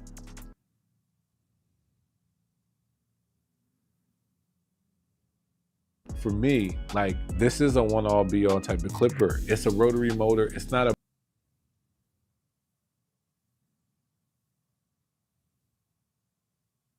1 point over the Phenom. Every single component of this clipper was thought about. Every single component. The reverse blade, the rubber grips, the thumb groove, the buttons, the speeds of the motor, the type of motor, the battery, the logic. How does the button long press for higher speed? Oh, how are we going to do this with just 2 buttons? What are we doing here? Is it a long press? Is it the blades, the cutting blade, the steel blade? The cutting blade is green. The steel blade is black. You know the work that was put in to figure out how to make a cutting blade green? Do you know how hard it was to figure out how to make a cutting blade green? The lever we made with clay. I flew out to Connecticut and I molded the shit, and then he figured it out, and then the rubber grip, it was supposed to be detachable, and we're going to include a few grips, but with different shapes and stuff, but barbers won't spend the money. They won't spend the money. There's 2 batteries in this clipper. It's a dual battery clipper with the wireless charging, with the dual batteries, with the LED, and it's all combined together. By the way, you know how hard it is to make that work when you have magnets, when you have coils that are going to get wireless charging and a heat is going to be produced from it? How do you make it as compact as possible? More compact than seniors, more compact than the masters, more compact than your favorite clippers, shorter than your favorite clippers. All of a sudden, people were acting like it was big. It wasn't even big. What you talking about? That it was heavy. What? People don't realize every single component here. The internals, everything. The first time you've ever seen it. The blade, the shape of the trimmer, the 360 view trimmer, first of its kind. This shit was so thoroughly thought out. The screw that connects the lever is green. We put it out at $199 when the Sabres were selling for $299. When the Instincts were selling for what was the Instinct selling for? We put this shit out for $199 for the clipper and $175 or something like that for the trimmer. And it came with a wireless charging pad. And barbers were still talking shit. Too big. Where's the dock? Blah, blah, blah. Yeah, this is a thankless industry, bro. This is a thankless game. Pour my whole career, a decade of sleepless nights building this shit to get this deal, to put everything into this product. This was a dream come true for me. And I got these little punk ass barbers that used to watch that learn how to cut hair from me. But you know, people only as good as the last talking shit.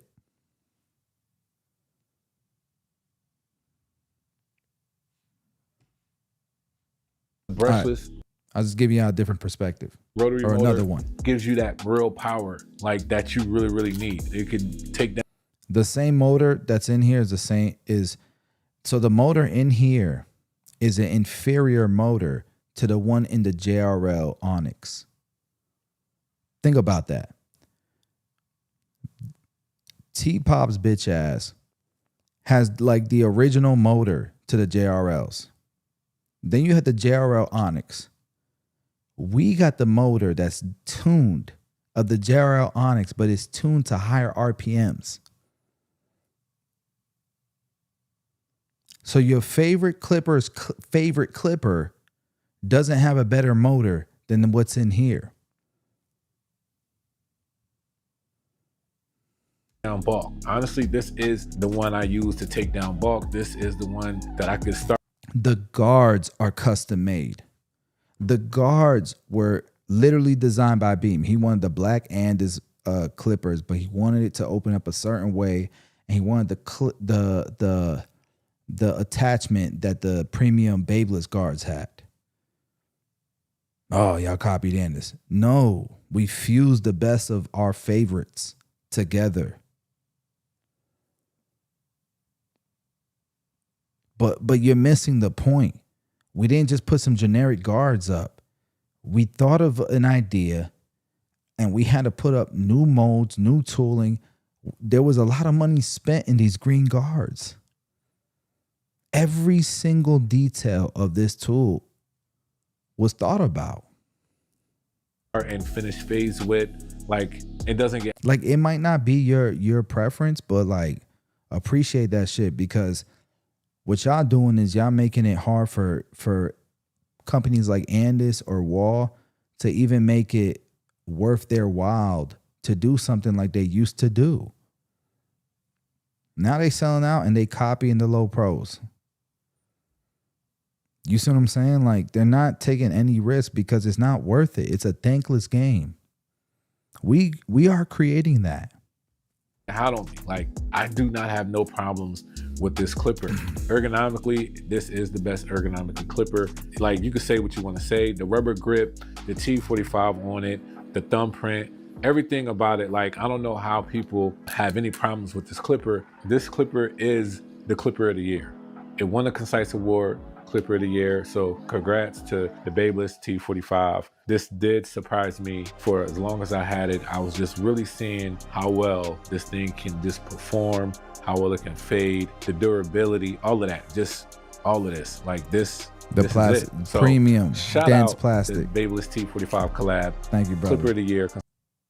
Thank you, bro. Means a lot. Concise Awards. Y'all made it. I'll send out an additional award. How Hey, we need that. We need that gold. We need that gold clipper. I'm about to talk to Dennis. Hey, we need this joint right here. That shit hard. I ain't gonna lie. About that, I sent out a digital that award. Is hard. Shout out to y'all. Appreciate y'all for continuing to elevate and innovate and continue to challenge the industry. So that's my Concise Awards Clipper of the Year. Can't wait to see what y'all think about my trend. All right, I gotta see the comments. Yeah, I already know. All right. All right, cool. Oh, this a gem. This a gem right here, that 27 tooth blade. I didn't do the 27 because I feel like it's not as versatile as the 22, but the 27 does work. Does work. Where is you don't have hold on. Let me log out. Let me log back in.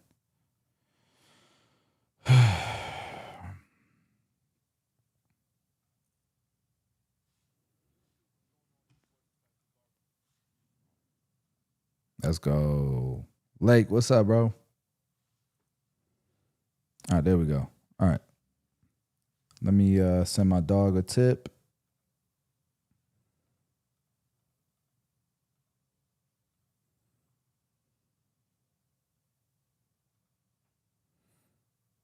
Don't embarrass me. Don't decline.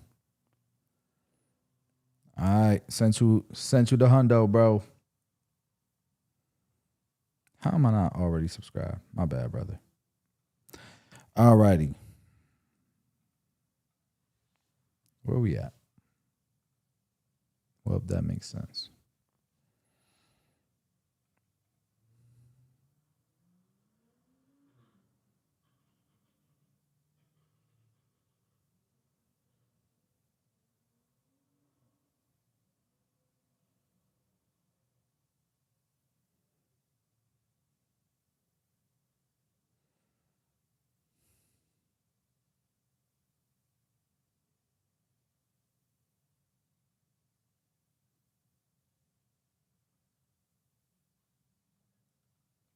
Any barber videos worth watching?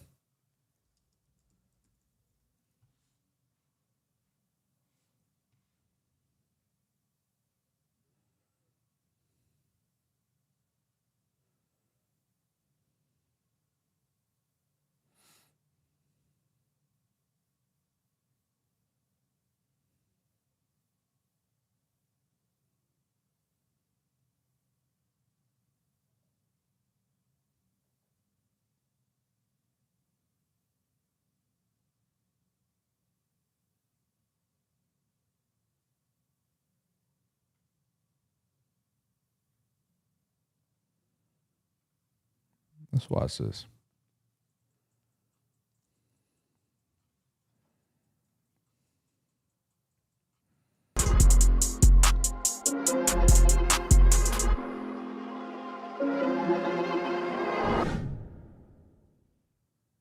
Welcome to another episode of More Than a Barber. Look, so somebody said, at the end of the day, you don't need $3,000 shears to do a quality haircut. Catering to 80% of reachable customers should be your market. Otherwise, go sell yachts. All right. But what if it's your passion? Like, do you think the best golfers or passionate golfers, they don't buy the most expensive golf clubs because they care about that extra 1% difference in quality? Of course, because they value that 1% like 90%, 99% of people don't. Like, I value certain things more than most people don't. Like, if I get great service, I value great service sometimes more than the quality of the food. You can give me the best food, but if your service is shit, I can't even taste nothing.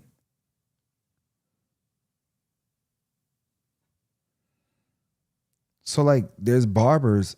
I was that barber. I wanted the best station, the best mirrors. I wanted the best lighting. If I was creating content, I wanted to be the best. So I spent the money for the best. I used iMovie for 2 videos. I still didn't make $1 from my YouTube channel. I was already all in. I was passionate already. So I went and bought Final Cut Pro. $300 at that time was crazy to me. It was crazy money to me. $300 was crazy money to me. I was the guy that if I got a flat tire, I went to the used tire shop, spent $25 on a tire, and I was good. I couldn't fathom spending $100 on a tire, $150 on a tire. It's crazy. But when it came to my passions, I wanted the best basketball shoes. I wanted the best clippers. I wanted the best shears. I wanted to be in the best locations, in the best areas. I used to drive an hour from Spring Hill, from Brooksville, to my shop, to take my brother-in-law to work, and then to my shop, and drive an hour back, 2 hours every day driving, because I want to work in the best area possible. Had nothing to do with money. Everything don't got to do with money. Y'all don't get that? Everything don't got to do with $1. You are so obsessed with money, you're scared to spend it because you value that more than you value your lifestyle, your life, your time. You value that more than you value your time. And I get it. There's a season for that. But you are 40 and you look like you on meth and you're overweight. You ain't even got a wife or kids and you're 50. And you're on social media talking shit on my ads, trolling. Everything got to do with money, bro. Or status. But when with the shit that matters, you can't mess with me.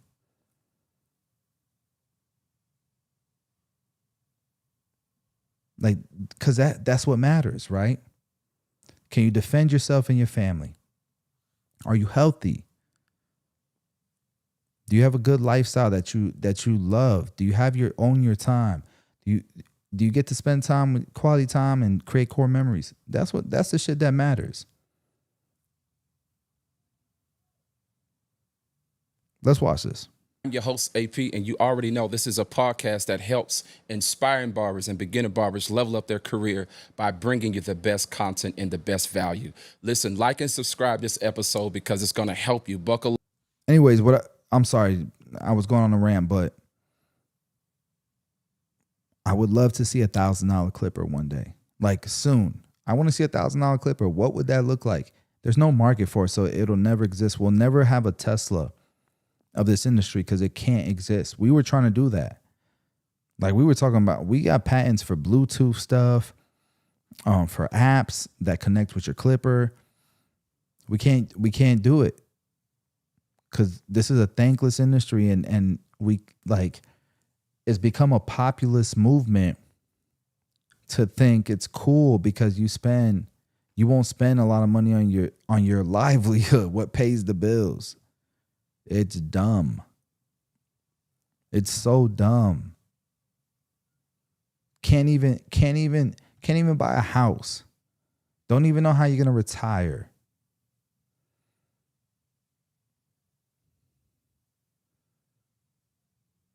It's insane, bro.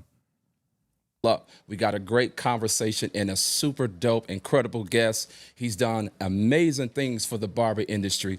None other than my boy, Brandon Bufford. What's up, bro? Oh, What's up, bro? shit. How you feeling, man? Yeah, It's good, all good, man. for sure. Finally.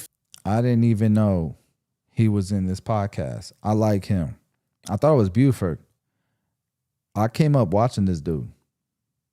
Now he has a whole separate business. He does fashion. But before that, the hat fire, by the way.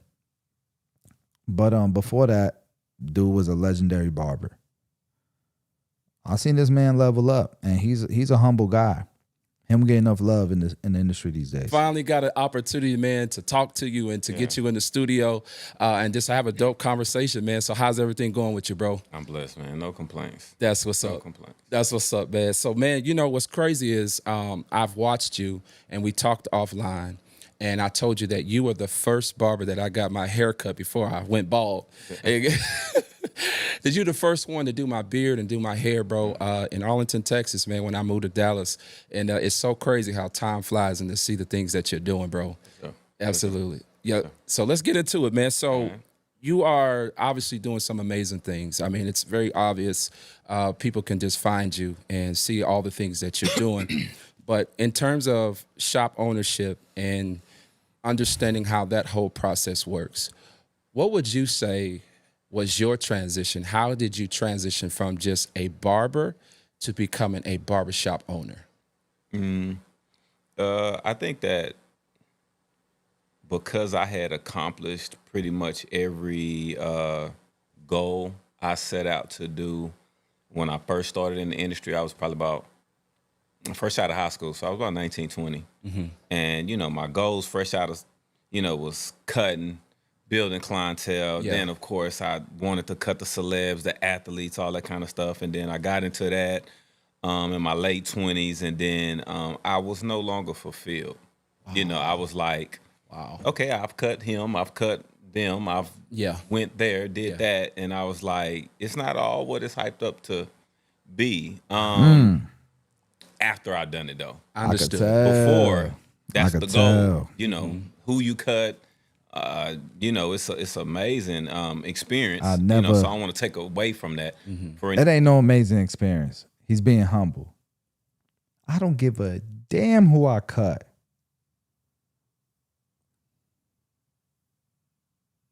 Man, if some of y'all had God, you would realize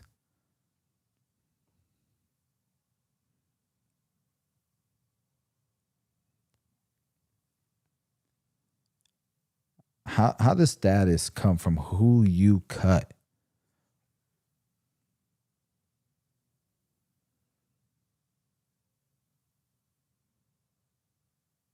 Bro, what is your contribution?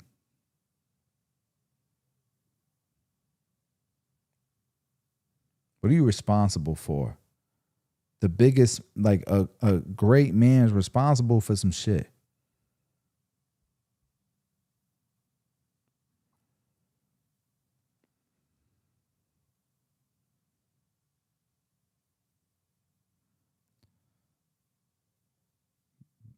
I think it's Brandon, right? Brandon Buford.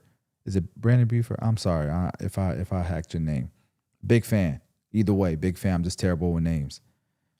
Bro, you speaking facts, bro. Any young barber who's interested in cutting celebrities and the athletes and stuff like that. But once you get into it, you'll realize it's not what it's all hyped up to be. So I got to a point where I was like, man, I'm no longer fulfilled. And it's almost like I almost had a burnout. Wow. I had a burnout. And I feel like when I got an opportunity to open up a shop, the owner of the shop that I worked in passed away. Wow. So I knew the shop was about to go through a transition. And I was like, I had a client, man, who, my clients was like, B, what you gonna do? Or you gonna move around? How's, So all of a sudden I had a client that, by the way, his name is Charles Smith. Okay. Former NBA player out of Fort Worth. They call him Spider. Very known in Fort Worth as Spider. Okay. He was asking me, man, why don't you open up your own shop? And I'm like, I ain't got no money. Like, you know what I'm saying? Yeah. So I was like, I'm just looking around for another suite. Because that's why I was in at the time, a suite. Okay. So he came in again, maybe like a month or so. He was like, man, why don't you open up your own? I'm thinking like, bro, like, I ain't trying to do this. I ain't got no money. Right. I ain't got the money to open up a shop. Right. So he's like, man, start looking for a shop. And I was just like, oh, all right. You know? At the time, man, I was stressed out kind of, Look, I hate these type of partnerships, but I get it. It's so hard to trust people. Like this is marriage. And a lot of times people don't realize that. You know what a divorce is like? You can't just go into business with people, bro. You got to fill them out. You got to know who they are. You got to test them a little bit. You got to make things uncomfortable. What's it look like if this? What's it look like if that? You got to test their patience.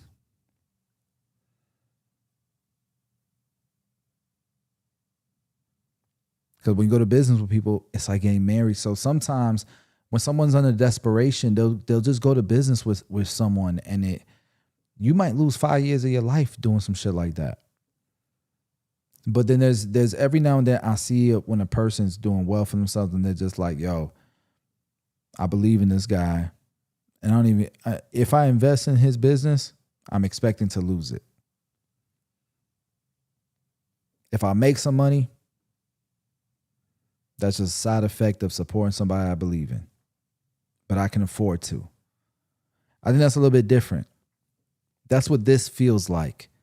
Because he wasn't like, what's your clientele like? What's these numbers like? Boom, boom, boom, boom, boom. He's just like, bro, just find a shop.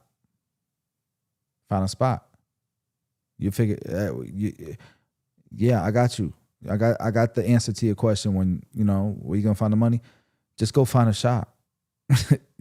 That's what that sounds like. Am I wrong? Just like, man, I didn't want to leave the spot that I was in, but I was like, man, here it is. I got to find another location. You know how it is, find another location. Right. It's not as easy. So next thing you know, he, so I go ahead and just start looking. I'm like, let me go look. It was almost like I ain't had nothing else to do that day. So I was like, let me just go look for, I had an ideal of the type of shop that I wanted to open up, but I didn't know where to start. Okay. No resources, no nothing. So I was like, all right, let me just get out here. I ain't got nothing else to do today. Let me go out here and look for something. I found something. Yeah. And I was like, yeah, this more like what I like. It was inside of an office building. Not a barbershop, not a typical traditional barbershop that you can just see driving by and, you know, walk in. It's like, oh, okay. So found something. I was like, all right. You know, If when he you in came back, I was like, 6FB, all right, I'm going to shoot it. If you in 6FB, you already know. That hurt my heart hearing him say it wasn't in a plaza. It was in an office building. Oh, my God. So I found a location. Now, I don't have no college experience, no business plan. I don't know how to do none of that. So I'm like, I don't know what he gonna ask for, but it's like, hey, bro, I don't got all that. I don't, you know, I come from the mud. I don't. Yep. So I never forget, man. He came in, got his hair cut, and he was like, I said, I want to show you something. You come get your hair cut. I found a location, whatever. So he came and got his hair cut. We left. I showed him the location, the office, but I just showed it to him, kind of shared my vision with him on what I would do. Right. Just Just all off here, looking at nothing on paper. Yeah. After I showed it to him, he was like, oh, yeah, that's pretty cool. You know what I'm saying? Didn't really know him too much. Had been prior I've been cutting him probably maybe 4 or 5 months. Wow. You know? Yo. Next thing you know, we chilled in the parking lot, kind of talked, and he was like, never forget, man, he was like, you know how much you need to probably start? You know, I'm kind of like, no, I ain't really just. So all of a sudden, I just threw it out there, 10,000. Wow. You know, I just. Yeah. So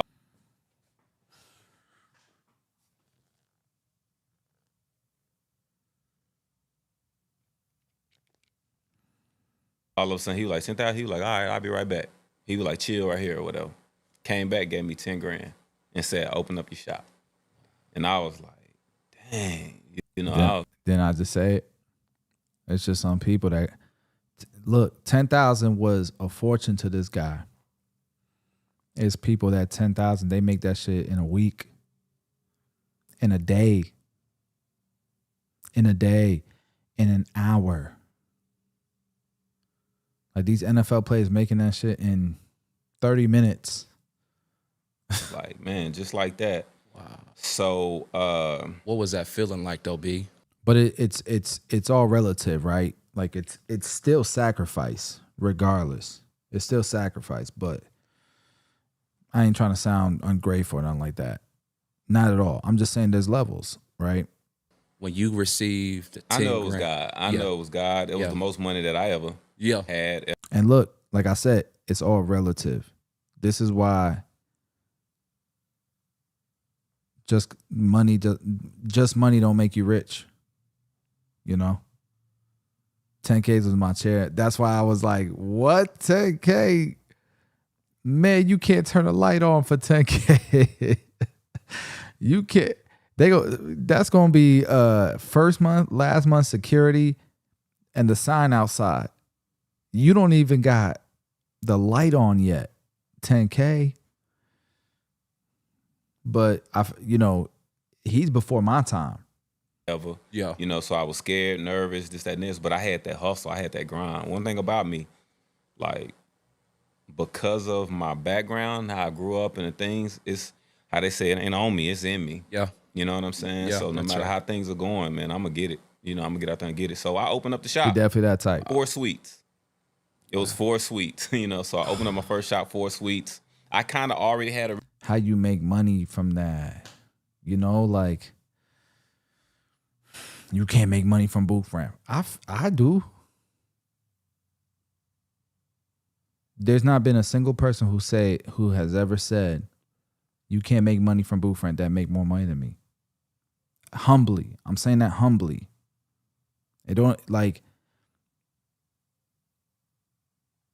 People don't understand the value of time and leverage. And when you get to a certain level, you don't want to play with the law.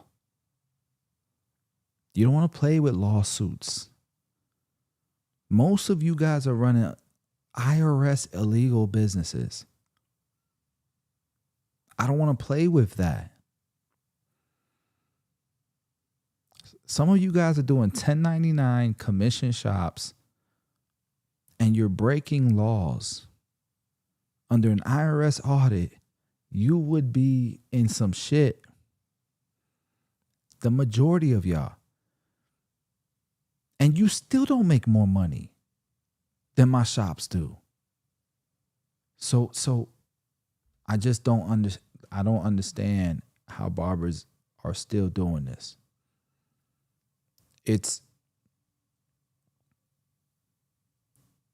To me, it's limited thinking.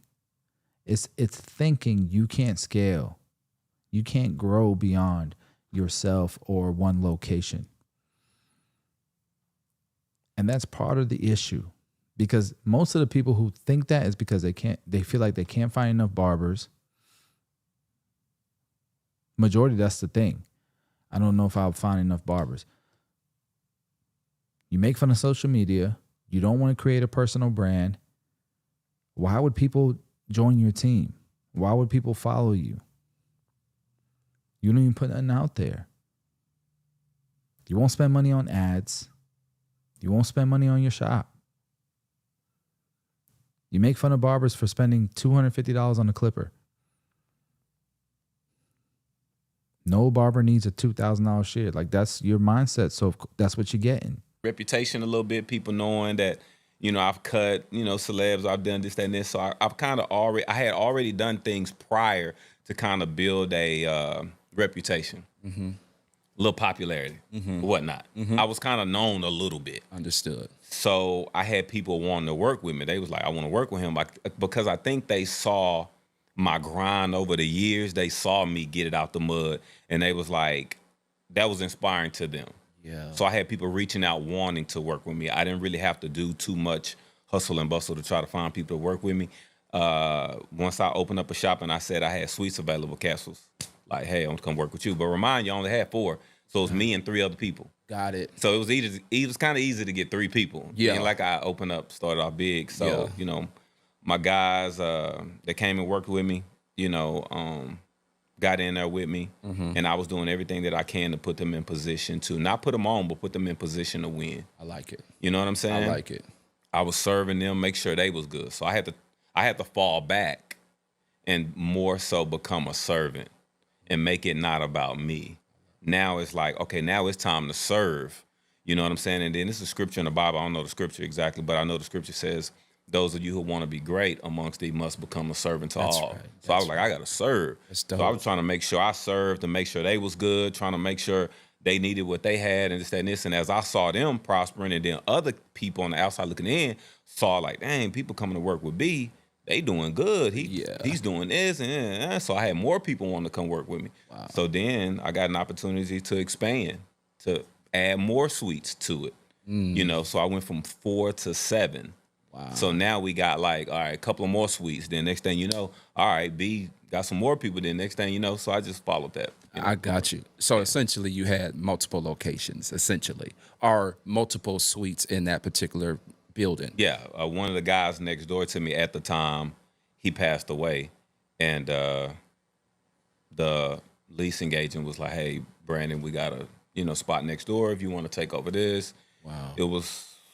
3, 4. I think 4 more suites. Wow. And then so we got permission by the city of Arlington, passed the permit, knocked down the walls, and added 4 more suites to it. That's how he did it. So I teach barbers to skip that step, but he didn't. He comes from an era before me. He had to learn this shit literally from the mud, before the internet. He did it with more numbers, with leverage. It's becoming the person that people want to follow, and then being willing to have the patience to pour into people who want to grow. Everybody wants established barbers. It don't work like that. Those barbers were established somehow, some way, shape, or form. They don't value your mentorship. They had to get it from the mud. But you might have some first-year barbers that you can help them their first year make $10K, buy a house, all these things. They're going to value your mentorship, but you want to skip that step. You guys want to be shop owners and be lazy at the same time, and it don't work that way. What you think? I did this shit for this is why I talk my shit, bro. Because I got it from the mud, and I paid the price. I sacrificed the time. I took the time to learn, to educate myself, to become the person. And then I took the time to pour into people and help people grow when it didn't pay. People want to skip all of that. You can't. You can't do it. Yeah, so And if you do, it don't last. that was the first process. That was back in like 2015 to about 2018, within a 3-year span. I got you. Yeah. 7 barbers. Now it's time, so it's dope because I like the fact that as a shop owner, I know I had at the time 7 guys managing and trying to implement. But it sounds like what you've done during that time, you've created such a space where guys were developing, they were growing, they were grinding, they saw what you were doing, and you inspired them. Once you got to that point of 7 barbers, what was the next play for you? After the 7 barbers, I got an opportunity to open up a salon. Wow. So now I'm dealing with more women. Okay. Yeah. So I got an opportunity to open up I don't want that sport. another salon. Same guy that invested in me, the 10 grand, I gave him back that within less than maybe like 2 years. Yeah, here go get it. So with that, he was like, you know, dang, this cat already done gave me my money back, this, that, and this. So I didn't really want to open up a salon, but the opportunity was there, and I was like, I felt like stepping out on faith, I could do this. So all of a sudden, I reached back out to him for the resources. Understood. So it was a no-brainer. He was just like, yeah, you done already gave me this and some, so here goes some more. So he invested in me again, and there it is. I opened up a salon, and then that was like a salon 16. So 16 people for the salon. Oh, yeah, he cooking. Yeah, so after the salon, Cooking. it was like, all right, now I was kind of starting to Made be it. like, okay, yeah, this is broke getting barriers. serious. This is getting, Yeah, because it was like, I know exactly what you're 20-something talking about, bro. and I was like, yeah, and it was tough to transition, but all I thought about was serving. Just serve. I've never talked to this guy. I've never watched this video. It's not a secret, but you're not willing to do it. I got the 6FB mentorship. It's $120 a month. And I know the data. There are people who will just watch the first or the second course. And that's it. They get to 6 figures, doing the first, second course, joining the live calls every week. And that's all they ever do. And they're still members because they get software from it and tools and stuff. Like, the value is not just a course. The least value is the course because no one completes it ever. There's only a small few that complete it. Like 1% of them do. But that's where the magic happens. It's the hardest thing to do, but it's the easiest thing to do. Man, the gems that are in there. Most people won't ever do it. And that's just how life is. That's all you gotta do. Just serve and let God do the rest. Serve. I like it. How do you serve? You gotta have the answers, man. You gotta be the solution for a lot. You gotta be the guy that people call and be willing to have that responsibility because it sucks. Because it's thankless a lot of times. Not like people love you and all that, but most of these people are in survival mode. They can't afford to love you more than they love themselves. And sometimes you gotta love them and put them before yourself, being the servant leader. That's what it's like. That's what it's like. Let me ask you this, because I did not realize that you had all those individuals, serving under you, working with you, if you will. How did you manage multiple locations?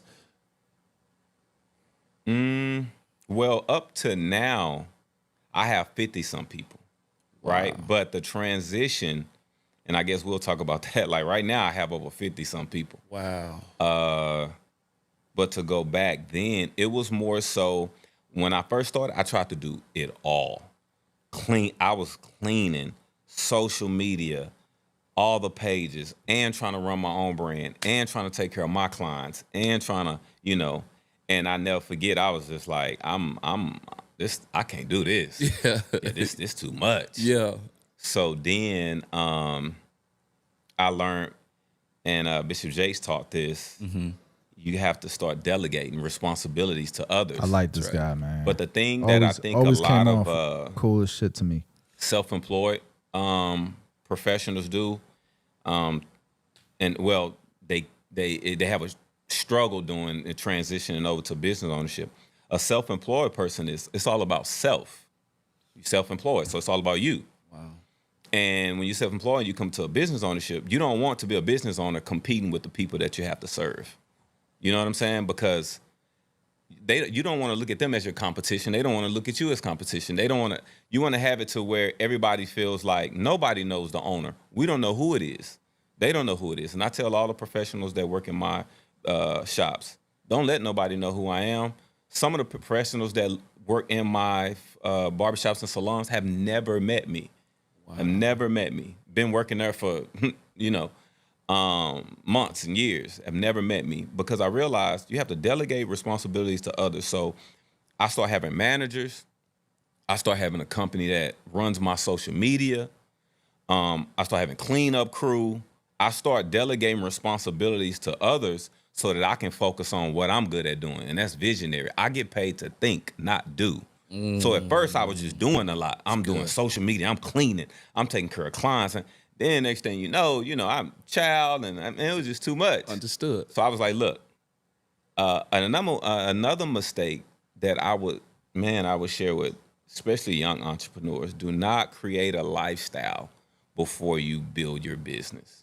A lifestyle meaning the house, the cars, the just a lifestyle. Boy, cooking. Because just like any other business, man, it fluctuates. It's up and down. Just like we had the pandemic, nobody expected that to come. But if you already have a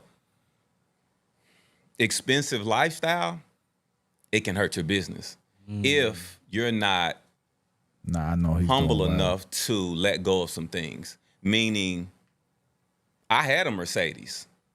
I let go of the Mercedes so that it wouldn't hurt the professionals in my shop, me trying to keep up with this expensive car note and all the stuff that I'm having. Man. So I let go of the Mercedes, and I'm back driving my 2007 Lincoln Navigator that I'm in now.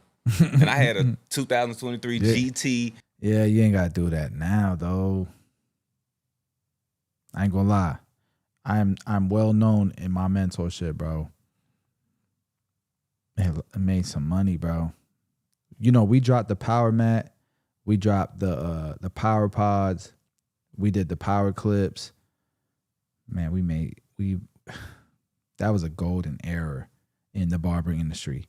That same year, the Skeleton FXs came out, the Beam Team came out, the wireless charging came out.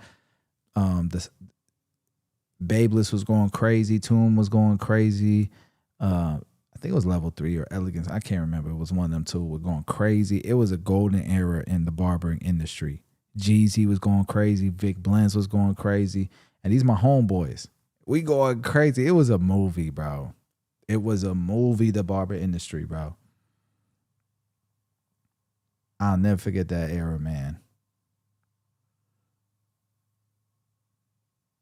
Never forget that era. Mercedes Benz. And even in that era, bro, every single one of us stayed below our means. Vic still drives the same car. I was making $1 million a year for 5 years minimum, and still driving a hoopty $3,000 car. Rent was nothing. Living way below my means and maybe it was just like a barber who's from the mud trying to build something. Maybe it's just engraved in us. You're almost scared to spend more money because you don't know. This shit could be. I've seen people come and go. I've heard about the athletes, the lottery winners. I ain't trying to be that guy. So I'm nervous. You know, I'm moving gingerly. And I feel like this man, you know, we probably come from a similar background, and I totally relate to everything he's talking about. And I always wondered, like, he stopped going really hard in the barber industry because he built an empire for himself. He's evolved. He should be doing podcasts like this, you know? And you know what I'm saying? So I was like, I gotta let this go before it hurt the shops, the professionals. And I don't mean the shop, the building, the professionals. Understood. I've had to downsize my lifestyle so that others won't suffer. So when it comes down to them needing something or help from me, not financially. Understood. No, I can same. sacrifice to make sure everybody else is good. It is financially, you know, because too, Brandon, though. I'm not living in a 8-story bedroom. I don't have 4 or 5 cars. I'm not living a lifestyle that I can't keep up. Wow. You know what I'm saying? Understood. So therefore, I'm able to still make sure my managers are good, still make sure that the professionals that work in my shop. I'm going to keep it real, though. It's just because you're not at that level yet. And I'm not either. I ain't either. And what I mean by that is, you know, there's levels, right? There's people that make $1 million a month.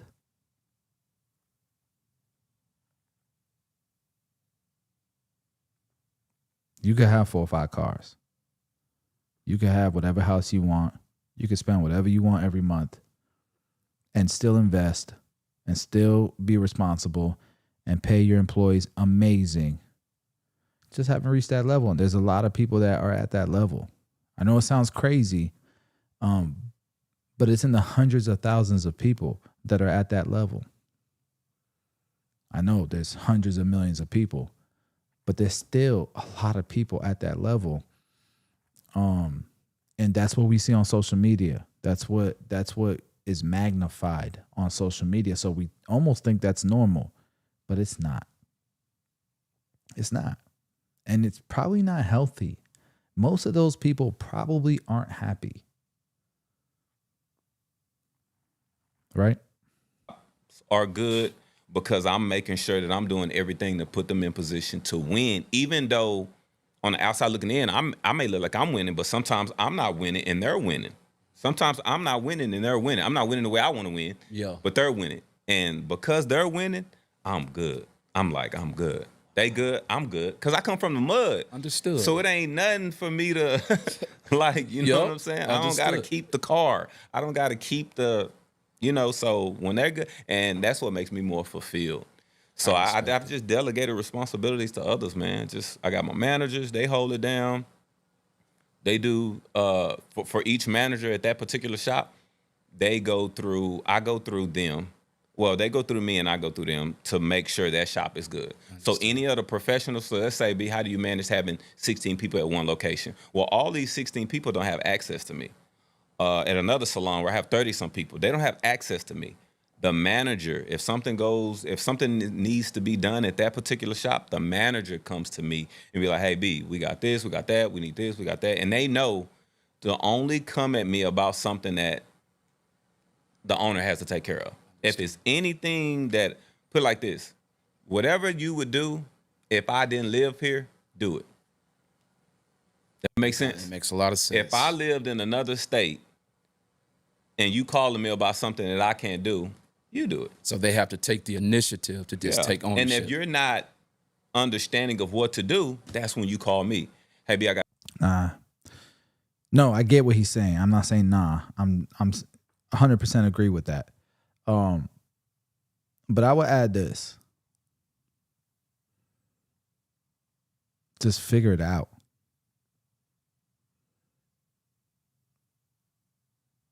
Unless you have to be the bad guy in any situation, just figure it out. If you've tried to figure it out and you just feel like, bro, there's nothing I can do, I tap. I know people can be like, man, but then they're gonna make mistakes, boom, boom, boom. Yeah. That's you investing in them. And it might cost you a pretty penny. A lot of free haircuts, some free rent, some stolen money, some broken things, the wrong order. But you get a lifetime. You get passive returns. And it's a win-win-win situation. It's a win, and it compounds. And it's only that if you're thinking long term. If you're thinking this month, this year, you're going to see all the bad things. But if you're thinking long term, this is how enterprises are built. A situation where right. I'm just getting your opinion on this before I do this. Okay, yeah, I can do that. That's a phone call. That's easy. You're right. You know, but if it's something that, you know, you do it, and my managers know, they do that. And for those of you guys that are new to my channel, some way, somehow, you know, this is someone who has 111 chairs. 111 chairs. And I did it in a decade. No investors, no loans. From the mud. And then, you know, you got social media. You know, absolutely. I have companies run my social media accounts. You know what I'm saying? So they run my social media account. You pay them monthly, and they do the flyers, they do the posts, they do all that. So that's off me. So that's what makes it. This is the team that kind of puts it together. I'm behind the scene. I'm kind of like, you know, again, I don't want to be the face of my shops. So impressive. When you talk about just delegating, and different ones are in the shop, different ones are attracted to the movement, the brand. How do you, in fact, attract these particular professionals? Men lie, women lie, energy don't. A lot of times people get on podcasts, people get on social media, and whether it's about business, relationships, whatever it's about, your energy don't lie. I love it. All right. When I came in this room, these brothers, when I shake their hand and everything you have going on, whatever energy they felt, great point, is what it is. I can't put on, because my energy is not gonna lie. The truth gonna come out. My energy not gonna lie. But wait, he's right. But what about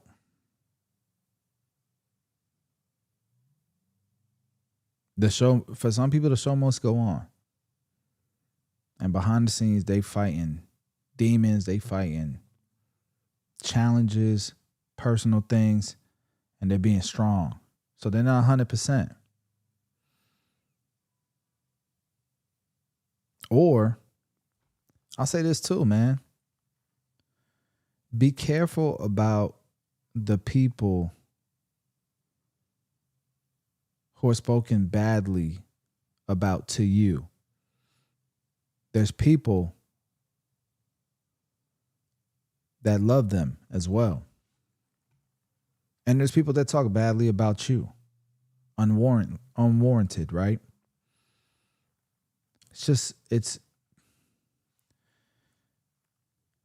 I don't know. I feel like I don't think that's a binary thing like that. I think that's a much more complex philosophy. Right. So therefore, I focus so much on that internal. Yeah. You know, that when I get in people's presence, or when they do meet me, or they do see the culture of my shop, it's a reflection of me, and people want to be a part of that. His name is because my presence is not Brandon needed Buford. For somebody Brandon to feel Buford. the culture of my shop. My presence is not needed. That's a bar. You know what I'm saying? My presence is not needed. It's a culture that's set. And I already know, and my managers know, if a person fits the culture. What is the culture? It's what B done already defined. I will say this. I think every one of my shops has culture, but they're all different. It's very difficult to cookie cutter and systemize culture, in my opinion. Can you systemize systems, the way businesses are ran, the way they look? Yes. But the culture, that's the same thing. It's very, very complex. So many people have different personalities, different problems, different challenges, They come from different backgrounds. You can't hire the exact same pieces and make the exact same pie. You just can't do it. So every culture is going to be a little bit different. But what I find is, as long as the customers are happy, as long as we're getting 5-star reviews and the business is growing, that's going to tell you the truth. It's not whether the culture is the same. Is the culture working? Is it bringing value to the marketplace? And there's so many different marketplaces, right? And I feel like I'm almost like being petty, not petty, but like it's almost semantics. But I think it's important. I think it's very important. Foundation is laid, so you can't come in my shop doing what you want to do and how you want to do it. Now, when you come in there, you feel the culture. You like, oh, this is different.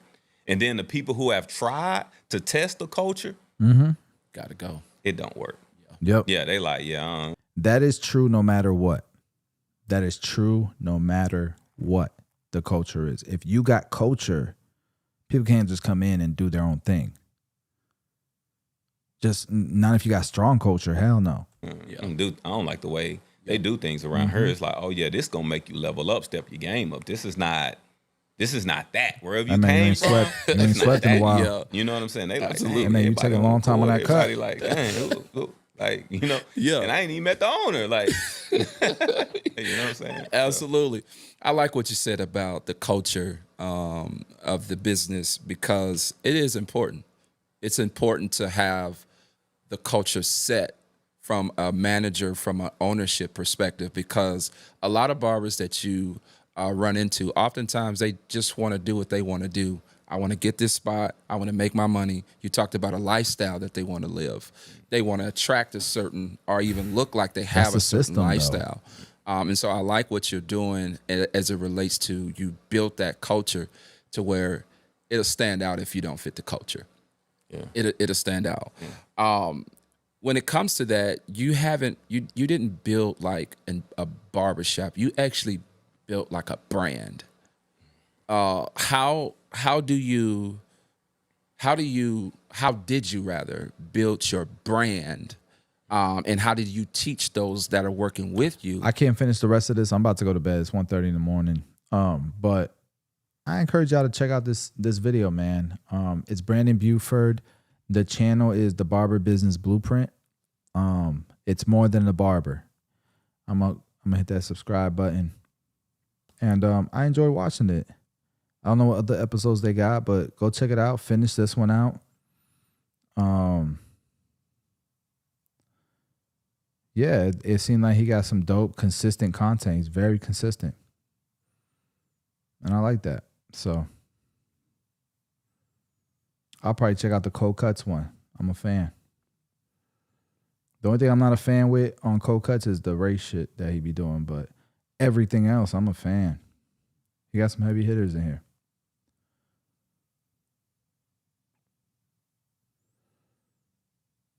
He don't have, oh, that's my dog right there. That's my dog right there.